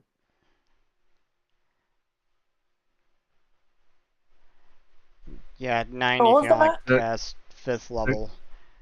Yeah, I realized this just now, so I might not actually be able to take the spell. I might need to take another. The Bloody Rejuvenation Mystimon spell does not actually list how much damage it does naturally. Bloody Rejuvenation. It says you draw forth blood of a wounded creature from the palm of your hand. Target creature must make a basic fortitude save. With failure, you heal half of the damage the creature received. Oh, do I have to wait till they take damage? I might have to wait till they take damage. I don't see Bloody Rejuvenation in here. Oh, there it is. You draw forth the blood of a wounded creature into the palm of your hand. The target creature must make a basic fortitude saving throw. With failure, you heal half of the damage the creature received. Yeah, I wasn't sure if it did damage as well, but it seems like it doesn't. So it should. On to. Let me see if I can ping it in chat. I just found it. On the left, a trigger as a living creature suffers damage. So you're supposed to do it when they take damage. Okay. Okay, it's a trigger. Yeah. So instead, I need to get my Eidolon over there. So I'm going to go ahead and do another. I'm gonna cast my resist on my Eidolon again. Alrighty. And during that, I'm going to use a shared action, or act together, that I can do once per turn so that it can take the ride action at the same time. For 1 minute, because I might have a feat that affects the stride action. Let me make sure.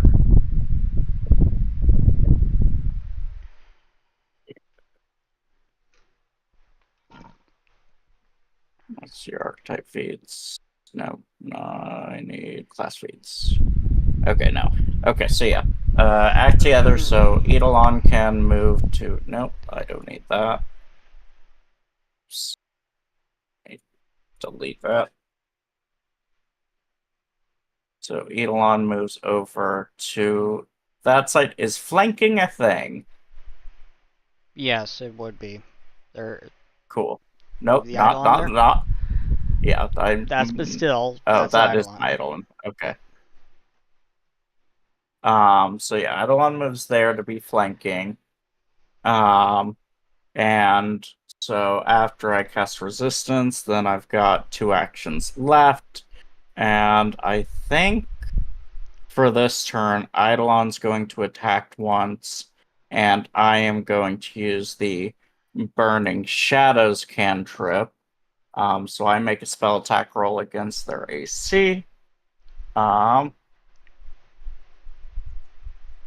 So 28 to hit. 28 misses. It just flies right over its head. That's real unfortunate, because that's a 13. And it turns in your direction and it shrieks. And then my Eidolon will make an attack. Let's see here.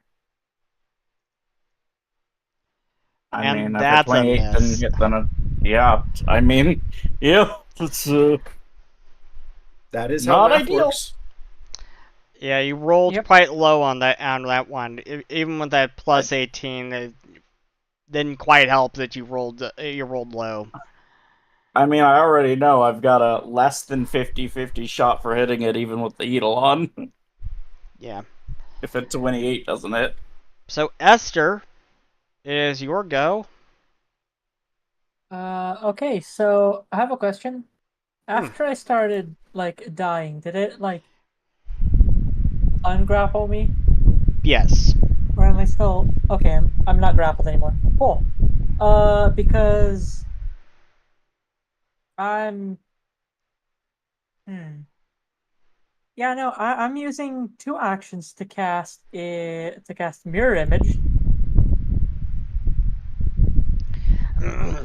Mirror image. 3 illusory images of you swirl about your space, potentially causing those who attack you to hit one of the images instead of you. Nice. Any attack that would hit you has a random chance of hitting one of your images instead of you. If all 3 of your images remain, there is a 1 in 4 chance of hitting you, 1 on a 1d4. With 2 images remaining, there is a 1 in 3 chance of hitting you, 1 to 2 on a d6. And with 1 image remaining, the chances are 1 in 2, 1 to 3 on a d6. Once an image is hit, it is destroyed. If an attack roll fails to hit your AC, but it doesn't critically fail, it destroys an image, but has no additional effect. Even if the attack would normally have an effect on the failure. If an attack roll is a critical success and would hit one of your images, one of the images is destroyed and the attack roll becomes a success against you. Once all the images are destroyed, the spell ends. Yeah, so I'm using my third action to get the fuck out of there. Probably a very good idea.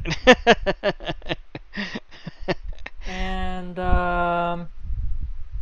yeah, gonna let it's being attacked now, so its attention is probably not gonna be that much towards me anymore. Yeah. That was your third action? Yep. Okay.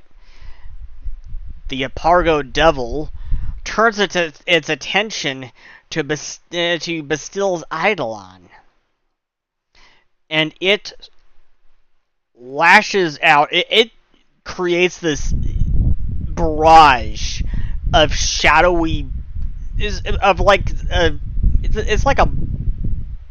like raining shadows, raining little drops of dark energy, and it sends this barrage at the Eidolon. Let's see, how do I target?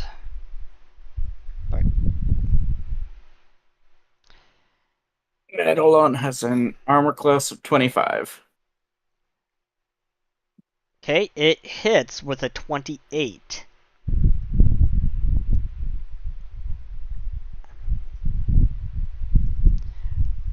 And deals 26 shadow damage. Okay. Since I've got the resist up, that is taken down to 23. I believe. Reinforce Eidolon. Yeah, resistance all damage equal to half the spell's level, so it being a cantrip, so it would cast at my max spell level, which would be 5th. Okay. So that's one of the creature's actions. And I think it's next going to try to strike the Eidolon with its talons. Try to grab onto the Eidolon. Oh, and its AC is actually 26 because I have reinforced Eidolon. Well, it just rolled a critical failure. It just critically missed. I accidentally just didn't click the map -5, but doesn't really matter. It rolled a 1. Oopsie. Oopsie. So it just... Okay. It got a hangnail. If you attacked with a claw or fist, you can't use that attack until the end of your next turn. So its claw just, as it was trying to strike the Eidolon, its claw just hit a rock and it broke off. One of its talons, it broke off. That's gonna hurt. Forgive my language, but get fucked. Language forgiven. Meribay has no edicts against foul language, so it is forgiven. So, after that, the Apargo Devil turns in Esther's direction, and It streaks at you, and it's going to roll an intimidation check to try to intimidate you. 35 against your will, DC. That's a success. That's a success. So you're intimidated. You're frightened 1, I believe. Yeah, honestly, I'm fine with that.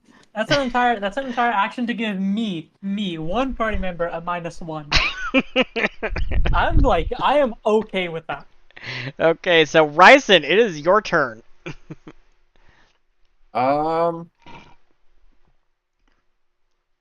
Remember, everyone, taunting is good action economy. Didn't quite like your taunt. Exactly. So I used an action to give me a -1. Okay, so I will use one action to sustain the spell, the positive attunement, and then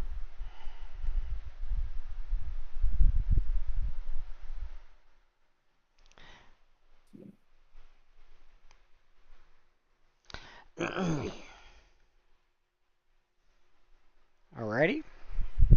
I will.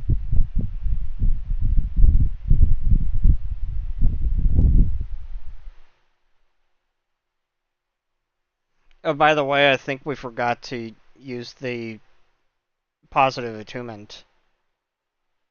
It's at the end of my turn. Oh, at the end of your turn. Okay.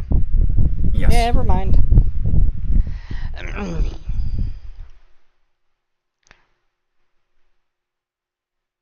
Okay, I will.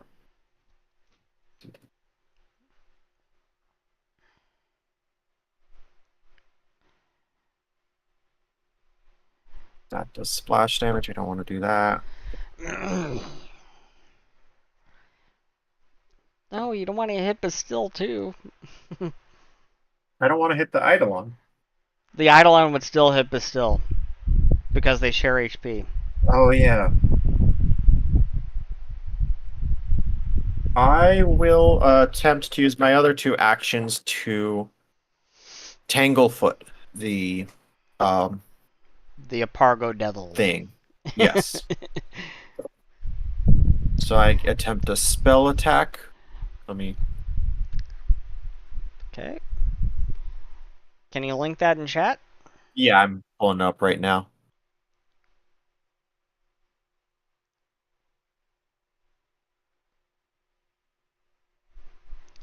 A vine covered in sticky sap appears from thin air, flicking from your hand and lashing itself to the target. Attempt a spell attack against the target. Hopefully this hits.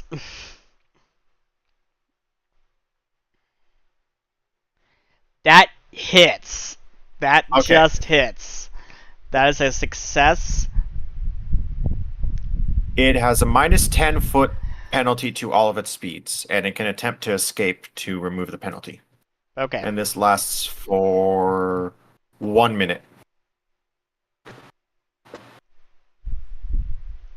And that's it for my turn. Then Esther heals another 1d8. Alrighty. Alright. Coming right up.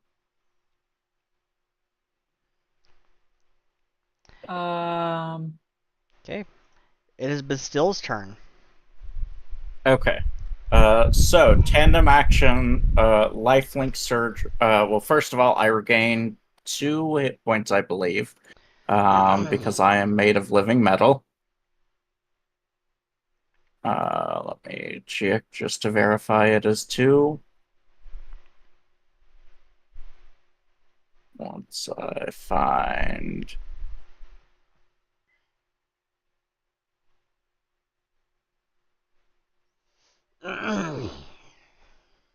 Yes, 2 HP. So I was at 108. I go back up to 110. Then tandem action, lifelink surge. My Eidolon gains fast healing 4, while the Eidolon is making an attack against the creature. Alrighty. And this will be just for reference because it has lightning or necrotic or not necrotic negative that it can do. This will be lightning damage, but doesn't matter because it didn't hit. Yep. So for Keep rolling my low.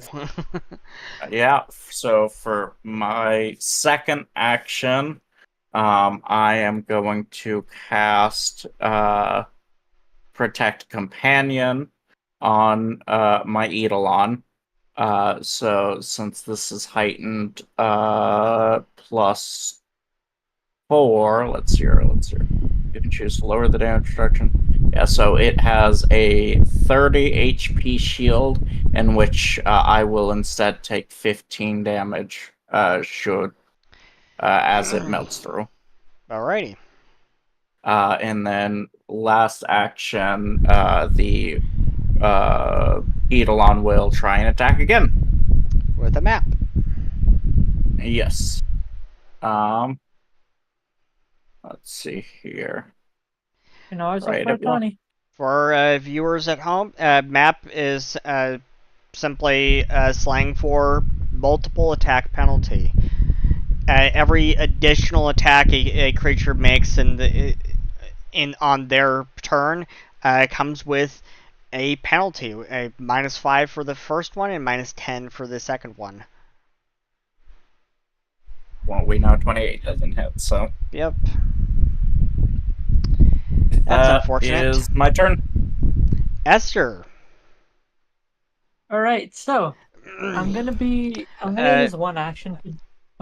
I need to check something because you're not supposed to have. Oops. What? You're not supposed to have prone. Oh, I can just delete that then. Yeah, let's get that off of there. You're not supposed to have that. There we go. Okay, so I'm gonna use one action to do what we like to call setting up the big chunk of damage that's coming the next turn. I believe the phrase you're looking for is a pro gamer move. Yeah. As soon as I'm not frightened 1, I'm gonna glimpse vulnerability. Okay. And then I'm gonna use my other 2 actions for a for the Fuck It We Ball spell, a 5th level Phantasmal Killer. Okay, so you glimpse a hidden vulnerability and then strengthen it to aid you. Select a creature you can see until you glimpse a vulnerability again. That creature gains weakness 2 against your unarmed and weapon strikes. Mm-hmm. Okay. Now give me a will save, Seth. Gladly. I would love to. The Apargo Devil rolls a 27. That is a success. By 1? A success by 1. It is frightened 1. And takes 46 mental damage. As in 40 plus 6? Or okay. Pretty high roll, all things considered. Okay. The creature will take that damage. Can the creature make a basic fortitude save? A basic. As I use a reaction for bloody rejuvenation to potentially heal half of that. Okay. Alrighty then. Let's roll fortitude. 31. That'll succeed, so I don't heal anything. Alrighty. Worth shot. Yep, it was. So you finally took your first chunk of damage out of the Apargo Devil. There's more coming. There's more coming next turn, Big. There's more coming. I am counting on it. The Apargo Devil's turn. The Apargo Devil is going to focus his attention on the Eidolon as it strikes at the Eidolon for... Ouch! I'm so sorry, but still. That'll definitely hit. Yeah, ouch. That's probably a crit, isn't it? AC for the Eidolon currently is 26. That is a crit. I'm sorry. Are you? Yeah, Yes, I really am. I really am. Ouch. That was a big chunk of damage with that crit. And it grabs you with its next action. It grabs the Eidolon with its next action. And So then luckily 30 of that is reduced to 15. Due to the Shield. protect companion I had put on it okay. that has life block. So instead of it being 60 damage, it's 45. Still a big chunk of damage. Yeah, no, it still certainly hurt. Yeah.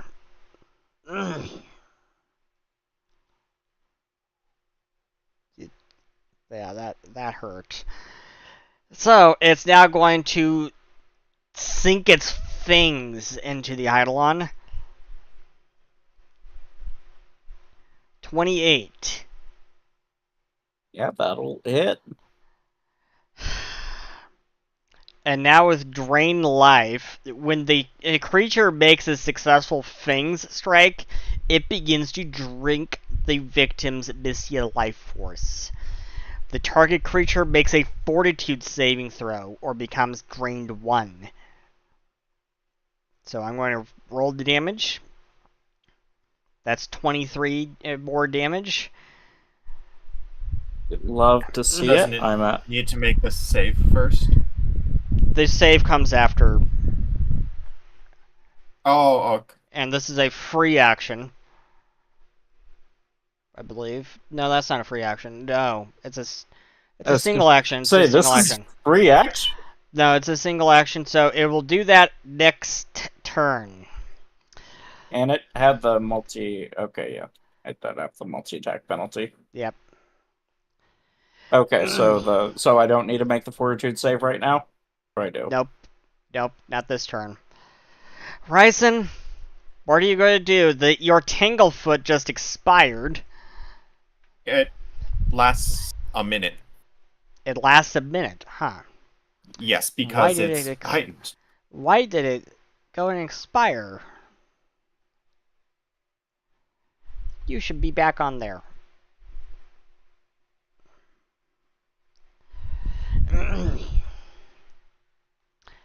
I don't know why it did that. Okay, so Ryzen is your turn. Okay, one action to sustain on the positive attunement. Alrighty. Thank you.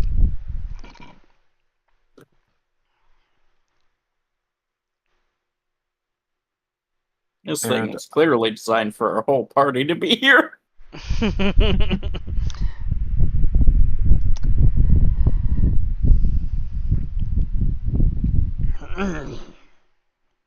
So, are you able to sustain more than one thing at once? Because it's not yeah, a concentration. Yeah, you just have to use the actions for it. Yeah. Okay, then. Or, I can't get over there fast enough.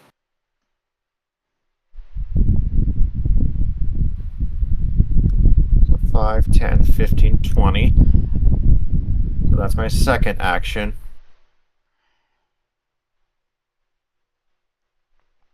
Alrighty. And then I think that's...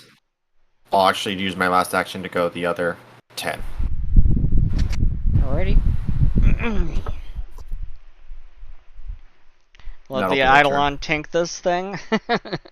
I mean, I'm going down next round.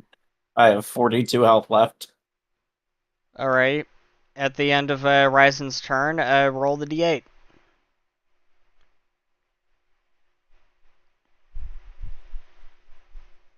Yeah, Esther, you heal another d8.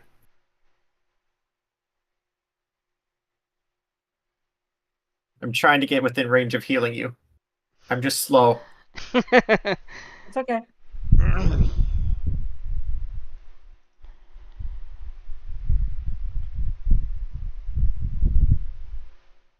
So do I roll the d8 or does Esther? Either, I believe. I'll roll it. Okay, Esther heals 6. Thank you. But still, Yeah, so first of all, gain 6 health back.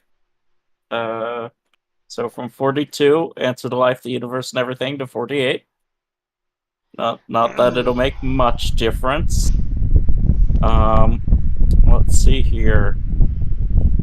Action. Yeah, first of all, we're gonna recast Protect Companion on it. Because 45 rather than 60 was definitely good. Let's see here. Then I'll make that one the tandem action, so the creature will try and strike it.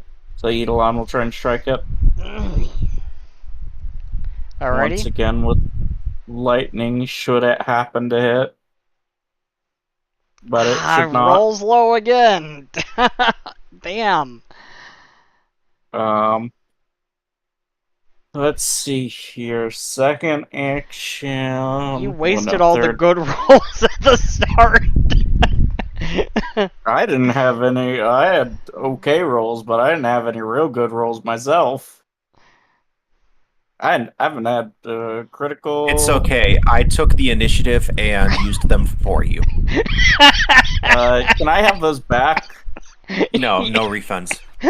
Sorry, but I'm gonna be taking that loan back with interest. You know what? Just for that, but still, have a story point. Is there a max story points you can have? 3. 3. Then I'm at max. You're at max. Yeah. Use one on that attack. Why not? Yeah, why not? Can I do that? Okay. Sure. Then yeah. Do I just roll again? Yeah.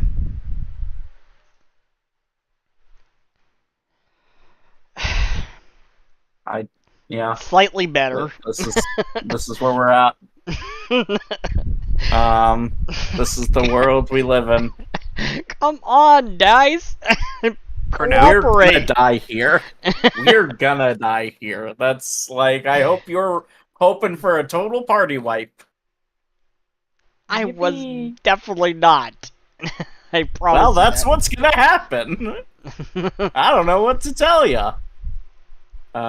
These dice aren't cooperating. Let's see here. I will try my best to whip him into shape during my turn, as best I can. Change what's your level? I mean, my AC would go higher. I don't know if that's gonna be good or not. Higher AC means less chance of getting crit.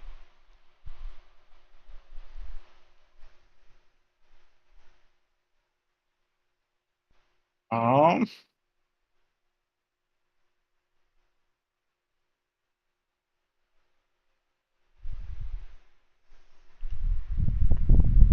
I mean, I'd have to use a move action to get over there after using it, so. No, I think for now I'm just gonna try my cantrip again and hope it will hit this time. So here we go with Burning Shadows. Alrighty. Nope. And then I've got, because that was the tandem action, my first action. I've got one more action. Do I have a multi-attack bonus if I use the cantrip again? Yeah, multiple I believe attack so. penalty? I believe so. Great, so either's gonna have a penalty. then I guess the Eidolon will attack because it's at least. The reason I ask is because it doesn't have a map negative option on Sorry it, about that. like Sorry about that. the strike does. Like when the spell got added.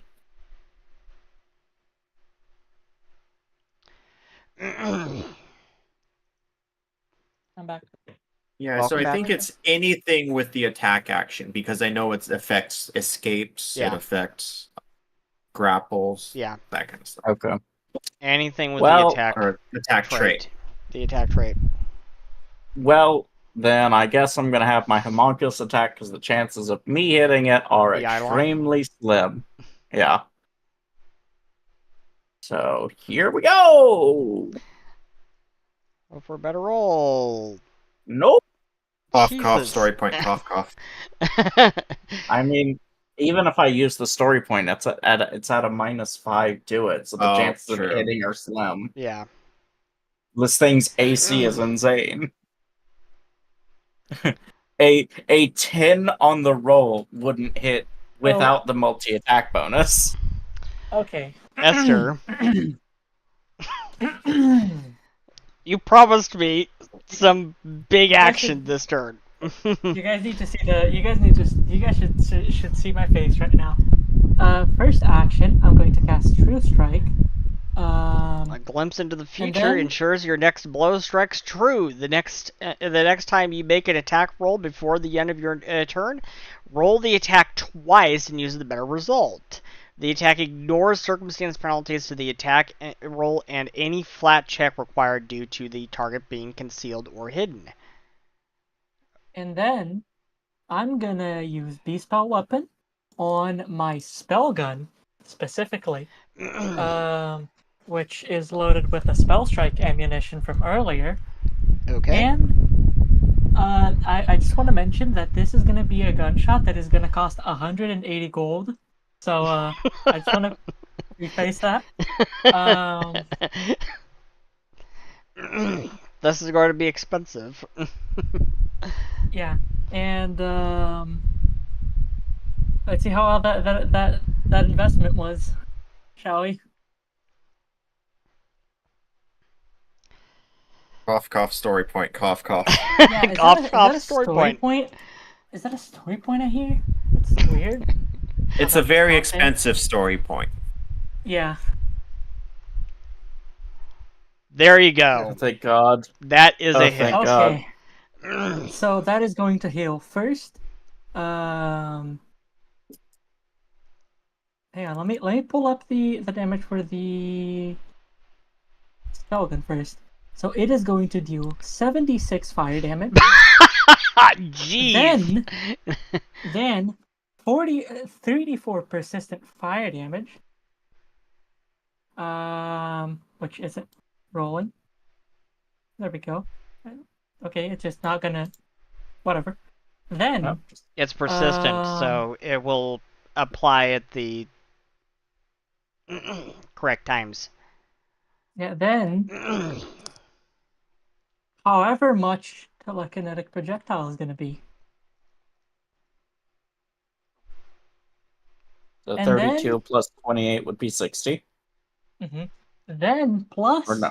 2 from the glimpse vulnerability. Then plus 1d6 from Beast Spell Weapon. Okay, so it's 28 here that I'm seeing. 28 plus the 32 fire, so 60. Plus 8, so 68. Do we have DM permission to increase that by 1? Sure. Okay.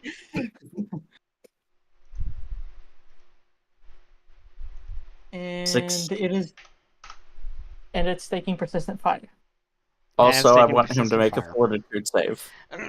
You want it to make a fortitude save. It will make Correct. a fortitude save. It rolls a Unfortunate. critical success. They It can't was all be worth a Wednesday. shot.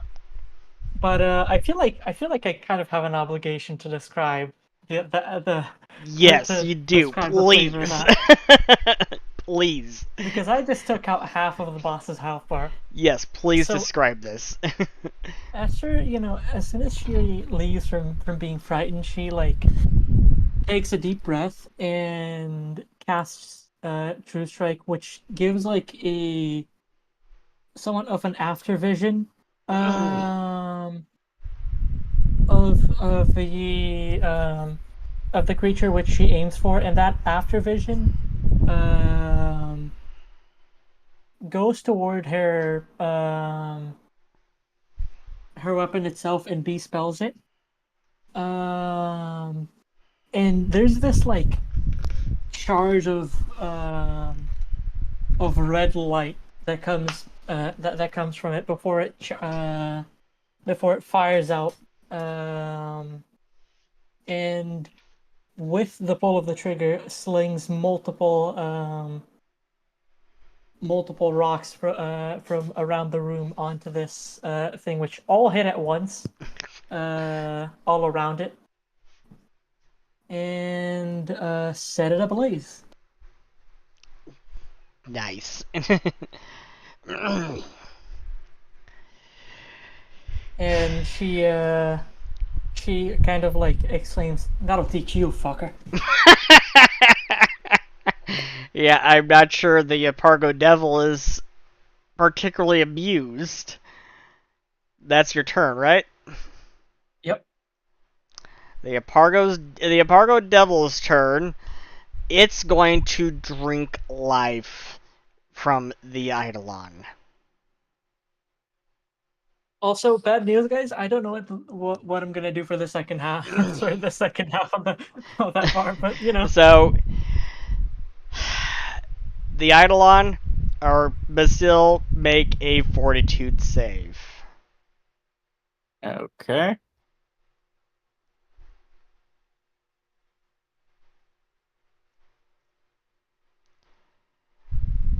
And that is going to just succeed. Thank God. So it doesn't gain 15 hit points, and your Eidolon doesn't become drained 1, or you don't become drained 1. However that works. Just the Eidolon would be drained 1. I wouldn't take its status conditions. So, yeah, it's not particularly abused with Esther, but it's still kind of focused on its prey, if you will, and is going to drain life again. Roll a Fortitude save. You'll love to hear it. You'll love to hear you want me to get a roll above 10 a second time.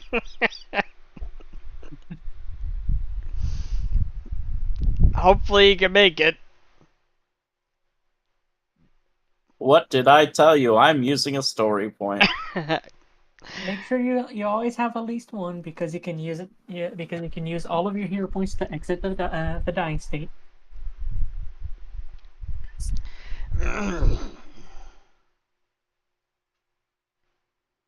Please tell me a 27. 27 saves. The 27 saves. Oh, thank God. We win these. So it's not getting anything out of this. Its prey. So it's going to just drop its prey. And it's going to lash out at... Let's see, who's the closest? Ryzen is the closest. It's going to launch a rain of shadows at Ryzen. Okay. That is 35. Ouch. That is a crit. Ouch. I'm sorry.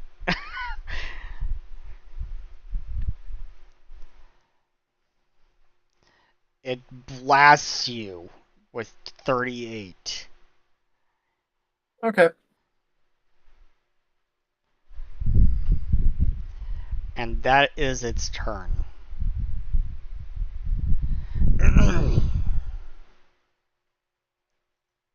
Okay.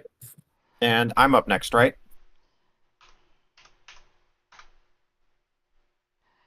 Yep. You're up next.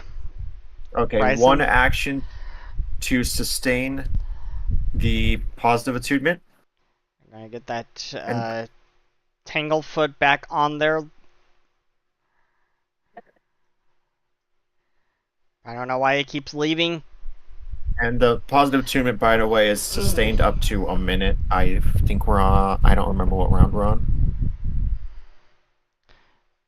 And We're I on will. round 10. We? Yep. No, there's no way.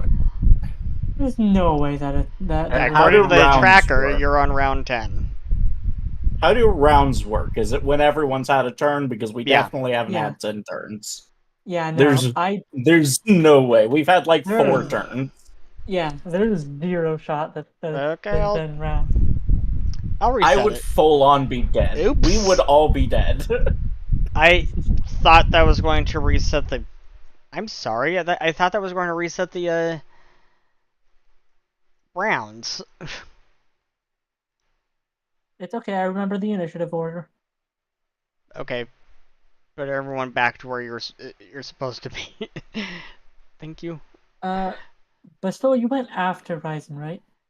Correct. It was Okay. Monster, Rice, and me, EU. All right, there we go then. Yeah. Okay, I so. don't know how. I can't. Sorry, what? I can't change the round number. I don't know. Go ahead. So Heal. I'm going to 2-action heal on Bastille. Yeah. Go. Yep. Gods know he needs it.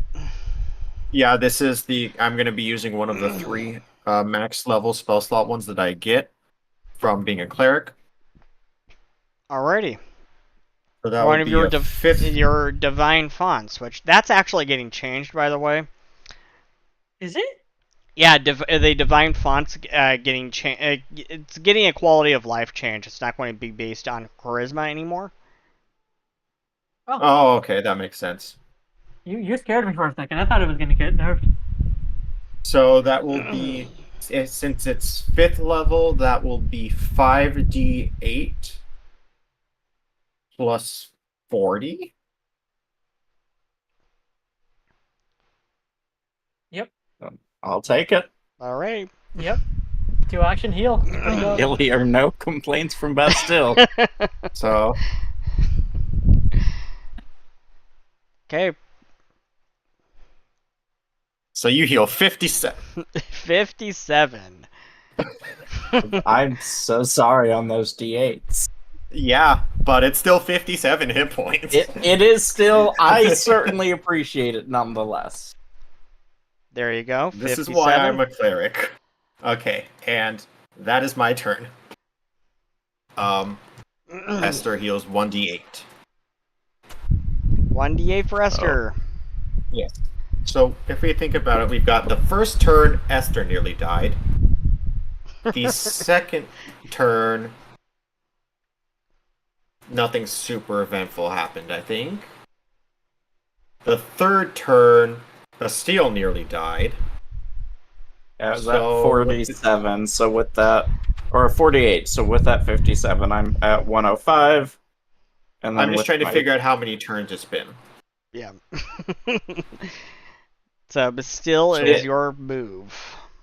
It's currently the 4th turn. Because first turn, Esther nearly died. Second turn, not much happened. Third turn, I nearly died. Or actually, no, it'd be the 5th turn currently. Because 4th turn, the drain life... Well, no, that was at the start of 4th turn.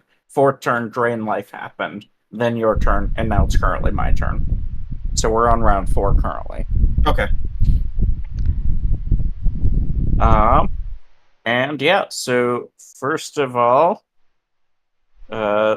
same verse as the first. If it ain't broke, don't fix it. Protect companion, tandem action.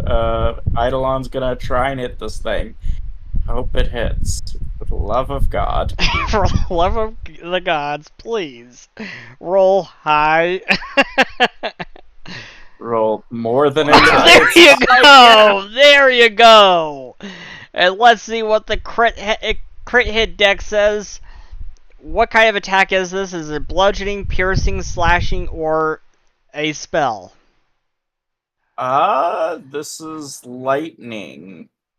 Okay, this It's an is going to unarmed be a lightning spell attack. effect. So, the target takes a -2 status penalty to AC and saves against your bombs or spells until the end of your next turn.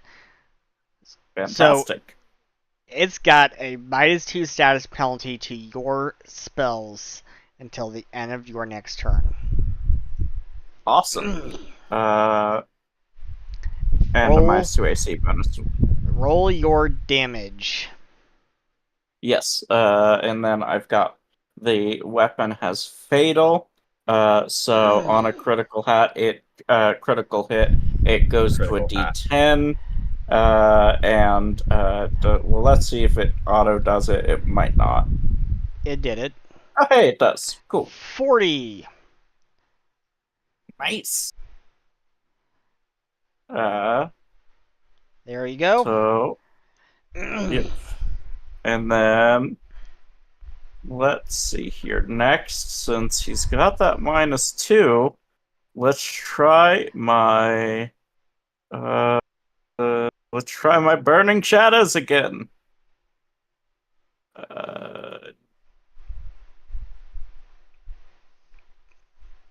What do you praise to the gods? Oh! Point on that. Yes, do that. Yes, do that. that. Do not accept a freaking critical failure. Well, that's still not gonna hit. Yeah. Let's Even see with here. the So minus for 2 AC. my last action, what do I want to do? Do I want to have the Eidolon attack again, or do I want to try attacking again? The Eidolon would be -5. Yours would be kind of -3 because of the -2 to AC. But the Eidolon has a higher to hit, so it doesn't make that much difference. Let me look. Yeah, I have a +15, whereas the Eidolon has a +18. Okay, so it would still have a 5% better chance. Yeah. So here we go for the Eidolon. Yeah. Granted, with only 5%, I would do more damage if I do hit. Assuming it takes damage from negative damage. Or not negative, what is Burning Shadows? Burning Shadows. It's been doing shadow damage. Yeah, Burning Shadows is shadow damage. Yeah, I'll do the Eidolon Strike. Here we go. Nope. You love to only roll above 10 twice in your life. Esther. All right, so oh my God. We're gonna right? Or I said, could you link that Tanglefoot again? It keeps coming off. If you're trying increasing the amount of turns on the edit thing, but anyways, so first action, I'm gonna go ahead and actually cast guidance on Bastille. Alrighty. It might be because it's when it's heightened that it lasts for 1 minute, so it might not be registering that it's heightened. And as my second and third action, I'm gonna hit him with another 5th level Phantasmal Killer. Go for it. Give me a will save. Give you a will save.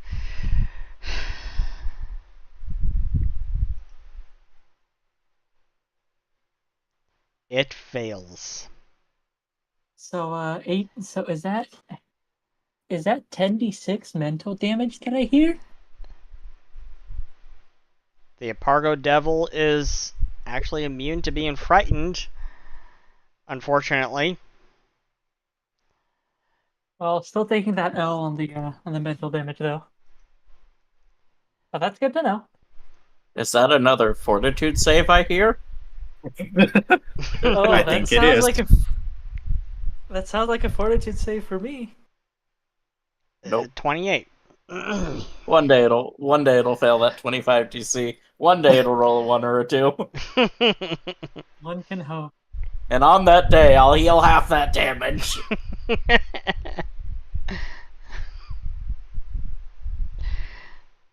And that's my turn. Alrighty. The Apargo. Back to the Apargo Devil. The Apargo Devil is looking a little worse for wear. And it's going to make another Things strike on the Eidolon. I don't think it needs to do all that. I don't think it needs to do all that. It's okay. I have 2 more big heals. And I also have Soothe as a signature spell, so I can also heal if needed. You take 40. Luckily, that's reduced by 15 again. So I take. Let's see here. 25. Yeah. Well, no, so it's reduced by 30, and then I take 15. So yeah. So yeah, 25. Okay.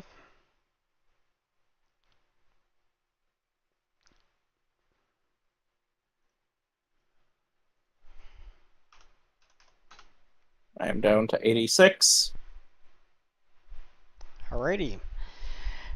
And it's going to drain life with its second action. Fortitude save. Support. You're asking me to roll above 10 again? You've got to stop asking for the impossible. Holy shit, it's possible! It's possible! Well, with its third action, it's going to try to drain life again. Not again! Bro is asking you to pick heads or tails. Bro's asking me to fight the gods, and I just met. Okay, You I got one fail. more story point left. Should I spend it? I say keep it for Defy Death, but it's I yours. don't know how bad drained is. It will gain 15 health back. Yeah. And I know it'll drained, whatever that is. Drain Yeah, reduces your max HP.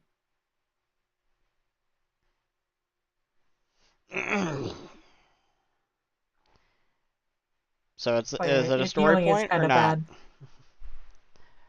Let's see here. Oh, So remember, it's the drain. Eidolon that's drained, not him.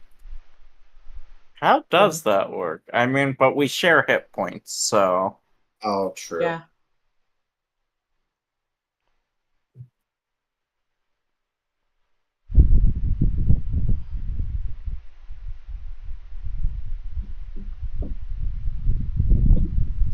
Here we go, here we go, here we go now. Here we go, here we go, here we go. Nope. I assume a 23 doesn't say. Nope.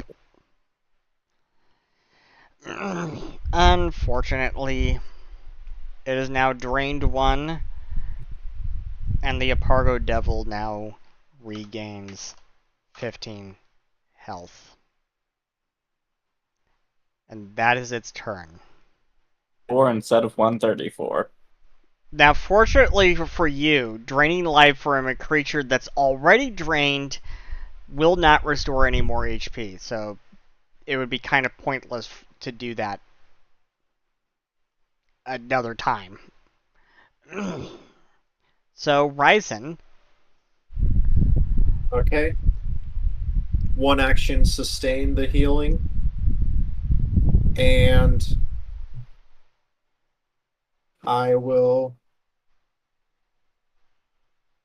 I guess I'll 2 action heal Bastille again with another one of my Divine Fonts. Alrighty.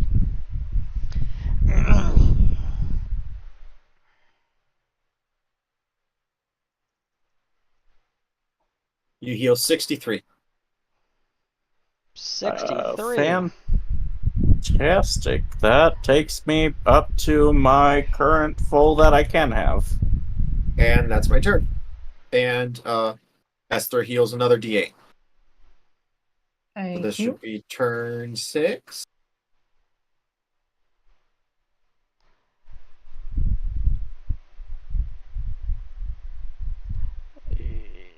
It didn't heal the full 63. I'm going to play it again since it's going to just... No, again, my health is drained by 10.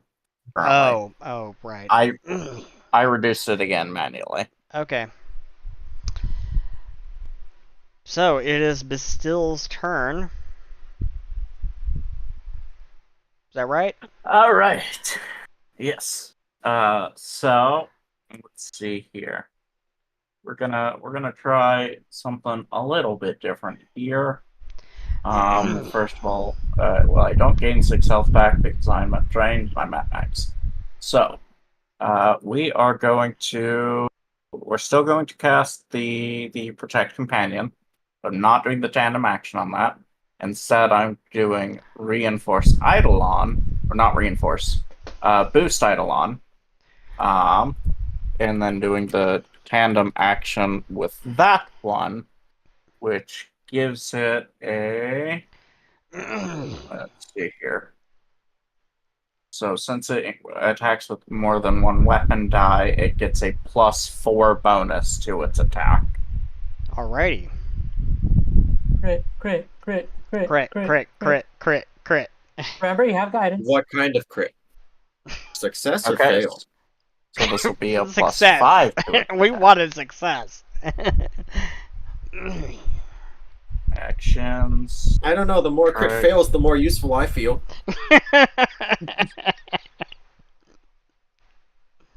I guess that is a good point, huh?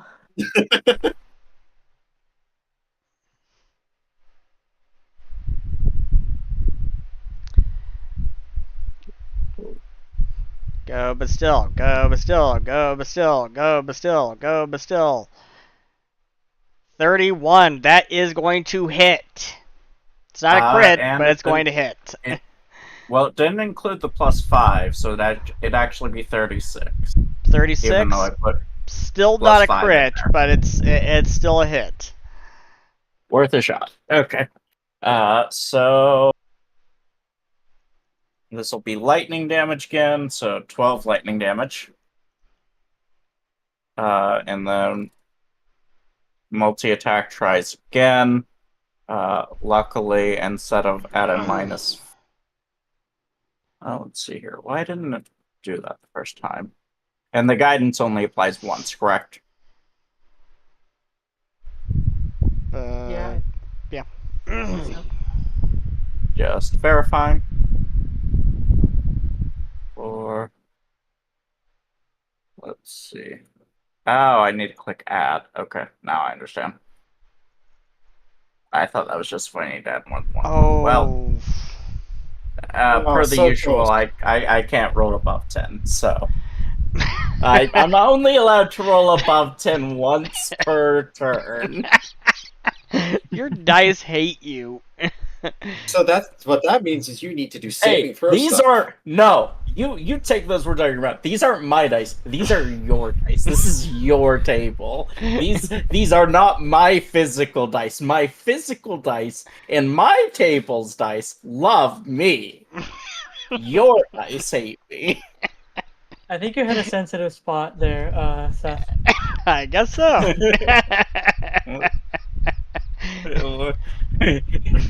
You take my dice out of your fucking mouth. The robot cuss. But that's my turn. Okay, Esther. So, am I hearing? Hey, Seth, can you do me a favor real quick? Sure. Can you give me a will save? Gladly. So have you met Will? It He needs fails its will save. Hey, can you give me a fortitude save? Do you even need to heal this time? Oh no, that's true. Never mind. Roll the I'm so 8d6 just mental damage. 8d6, Seth. What do you think I am? It's 10d6. I'm hiding that shit. Ouch. And That's a it sad 10d6. falls to the ground. And it as it falls to the ground, you notice blood pouring out of its ears. The mental damage that you did, Esther, just destroyed its brains. It is dead. You finally slayed the Apargo Devil. Yay. Bang. Let me tell you, I've been closer to death. So you valiantly bring the corpse of this creature into the town of Apargo, and everyone throws you a party. You have slain the Apargo Devil. You have slain the creature that has been terrorizing them. And later, as you return to Crystal and describe what you found, she stops you for a moment and then heads over to the bookcase. And after searching for a moment, becoming frustrated because of how unorganized everything is, her bookshelves are completely unorganized, and everything in here is completely unorganized, and pointedly staring at her Magvor, this big red bird that's sitting up on top of a huge stack of books. She warns it not to tip over that stack of books it's perched on. She finds what she's looking for, and she brings it over to you, and then opens the book up to a page with a drawing of a giant bat creature, which is exactly what you saw. She says it's folklore, or, well, it was until you discovered it's indeed fact. But how much of the folklore is true, that's another matter. Anyways, it's known as Vamprol. The folklore says that it drains blood, but from your findings that's false, and in fact drains Mystia. And it also says its victims rise from the dead, which you found to be false. But as you discovered, there is always a grain of truth in every myth, so congratulations, you've discovered a new Mystimon and proven a folklorish creature to be real. And also dispelled the myth. Real. By the way, when we get the chance, I saw that the Drain Life thing mentioned Mystia donor, a Mystia transfusion or something. Yeah. To reduce the drained condition. I'd like to do that whenever I get the chance. Alrighty. And as you all stand up to head out of the room, she shakes your hands and says, "I will be sure to I will be sure that your findings get to the proper authorities, and you get your due credit for your discovery. It's a momentous occasion. It's not every day a new Mystimon is discovered. Go on, celebrate." And that is the end of that one. You want to go do something about getting a Mystia transfusion. So let me because it says that again. Yeah. So it's a DC 22 medicine check. So my medicine is plus 20, so hopefully this works. Hopefully. You're only missing a 1. 35, okay. That succeeds. So you are not drained 1 anymore. There you go. So Bastille is no longer drained.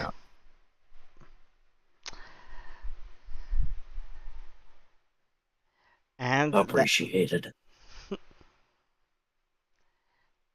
That is the end of that one. You have discovered a new Mystimon, Vamprol, and you have slain this one. But could there be more out there? Do they live among us? We'll be back in 2 weeks for our next episode of the Hidden Archives. I want to thank everyone for joining us and thank our players for for a wonderful game. This was a tough fight, but you toughed it out, guys. Easy. Easy game. Don't say that, he'll make it more difficult. I want to say I actually had the elite tag on it, and then I took off the elite tag halfway through the battle. I mean, yeah, we have a party of 3, so that makes it even. Yeah. So, check us out in 2 weeks for the next episode. Until then, if you want to find out more about Mystimon Saga, please remember to check the link in the description below. And good night. Can I just mention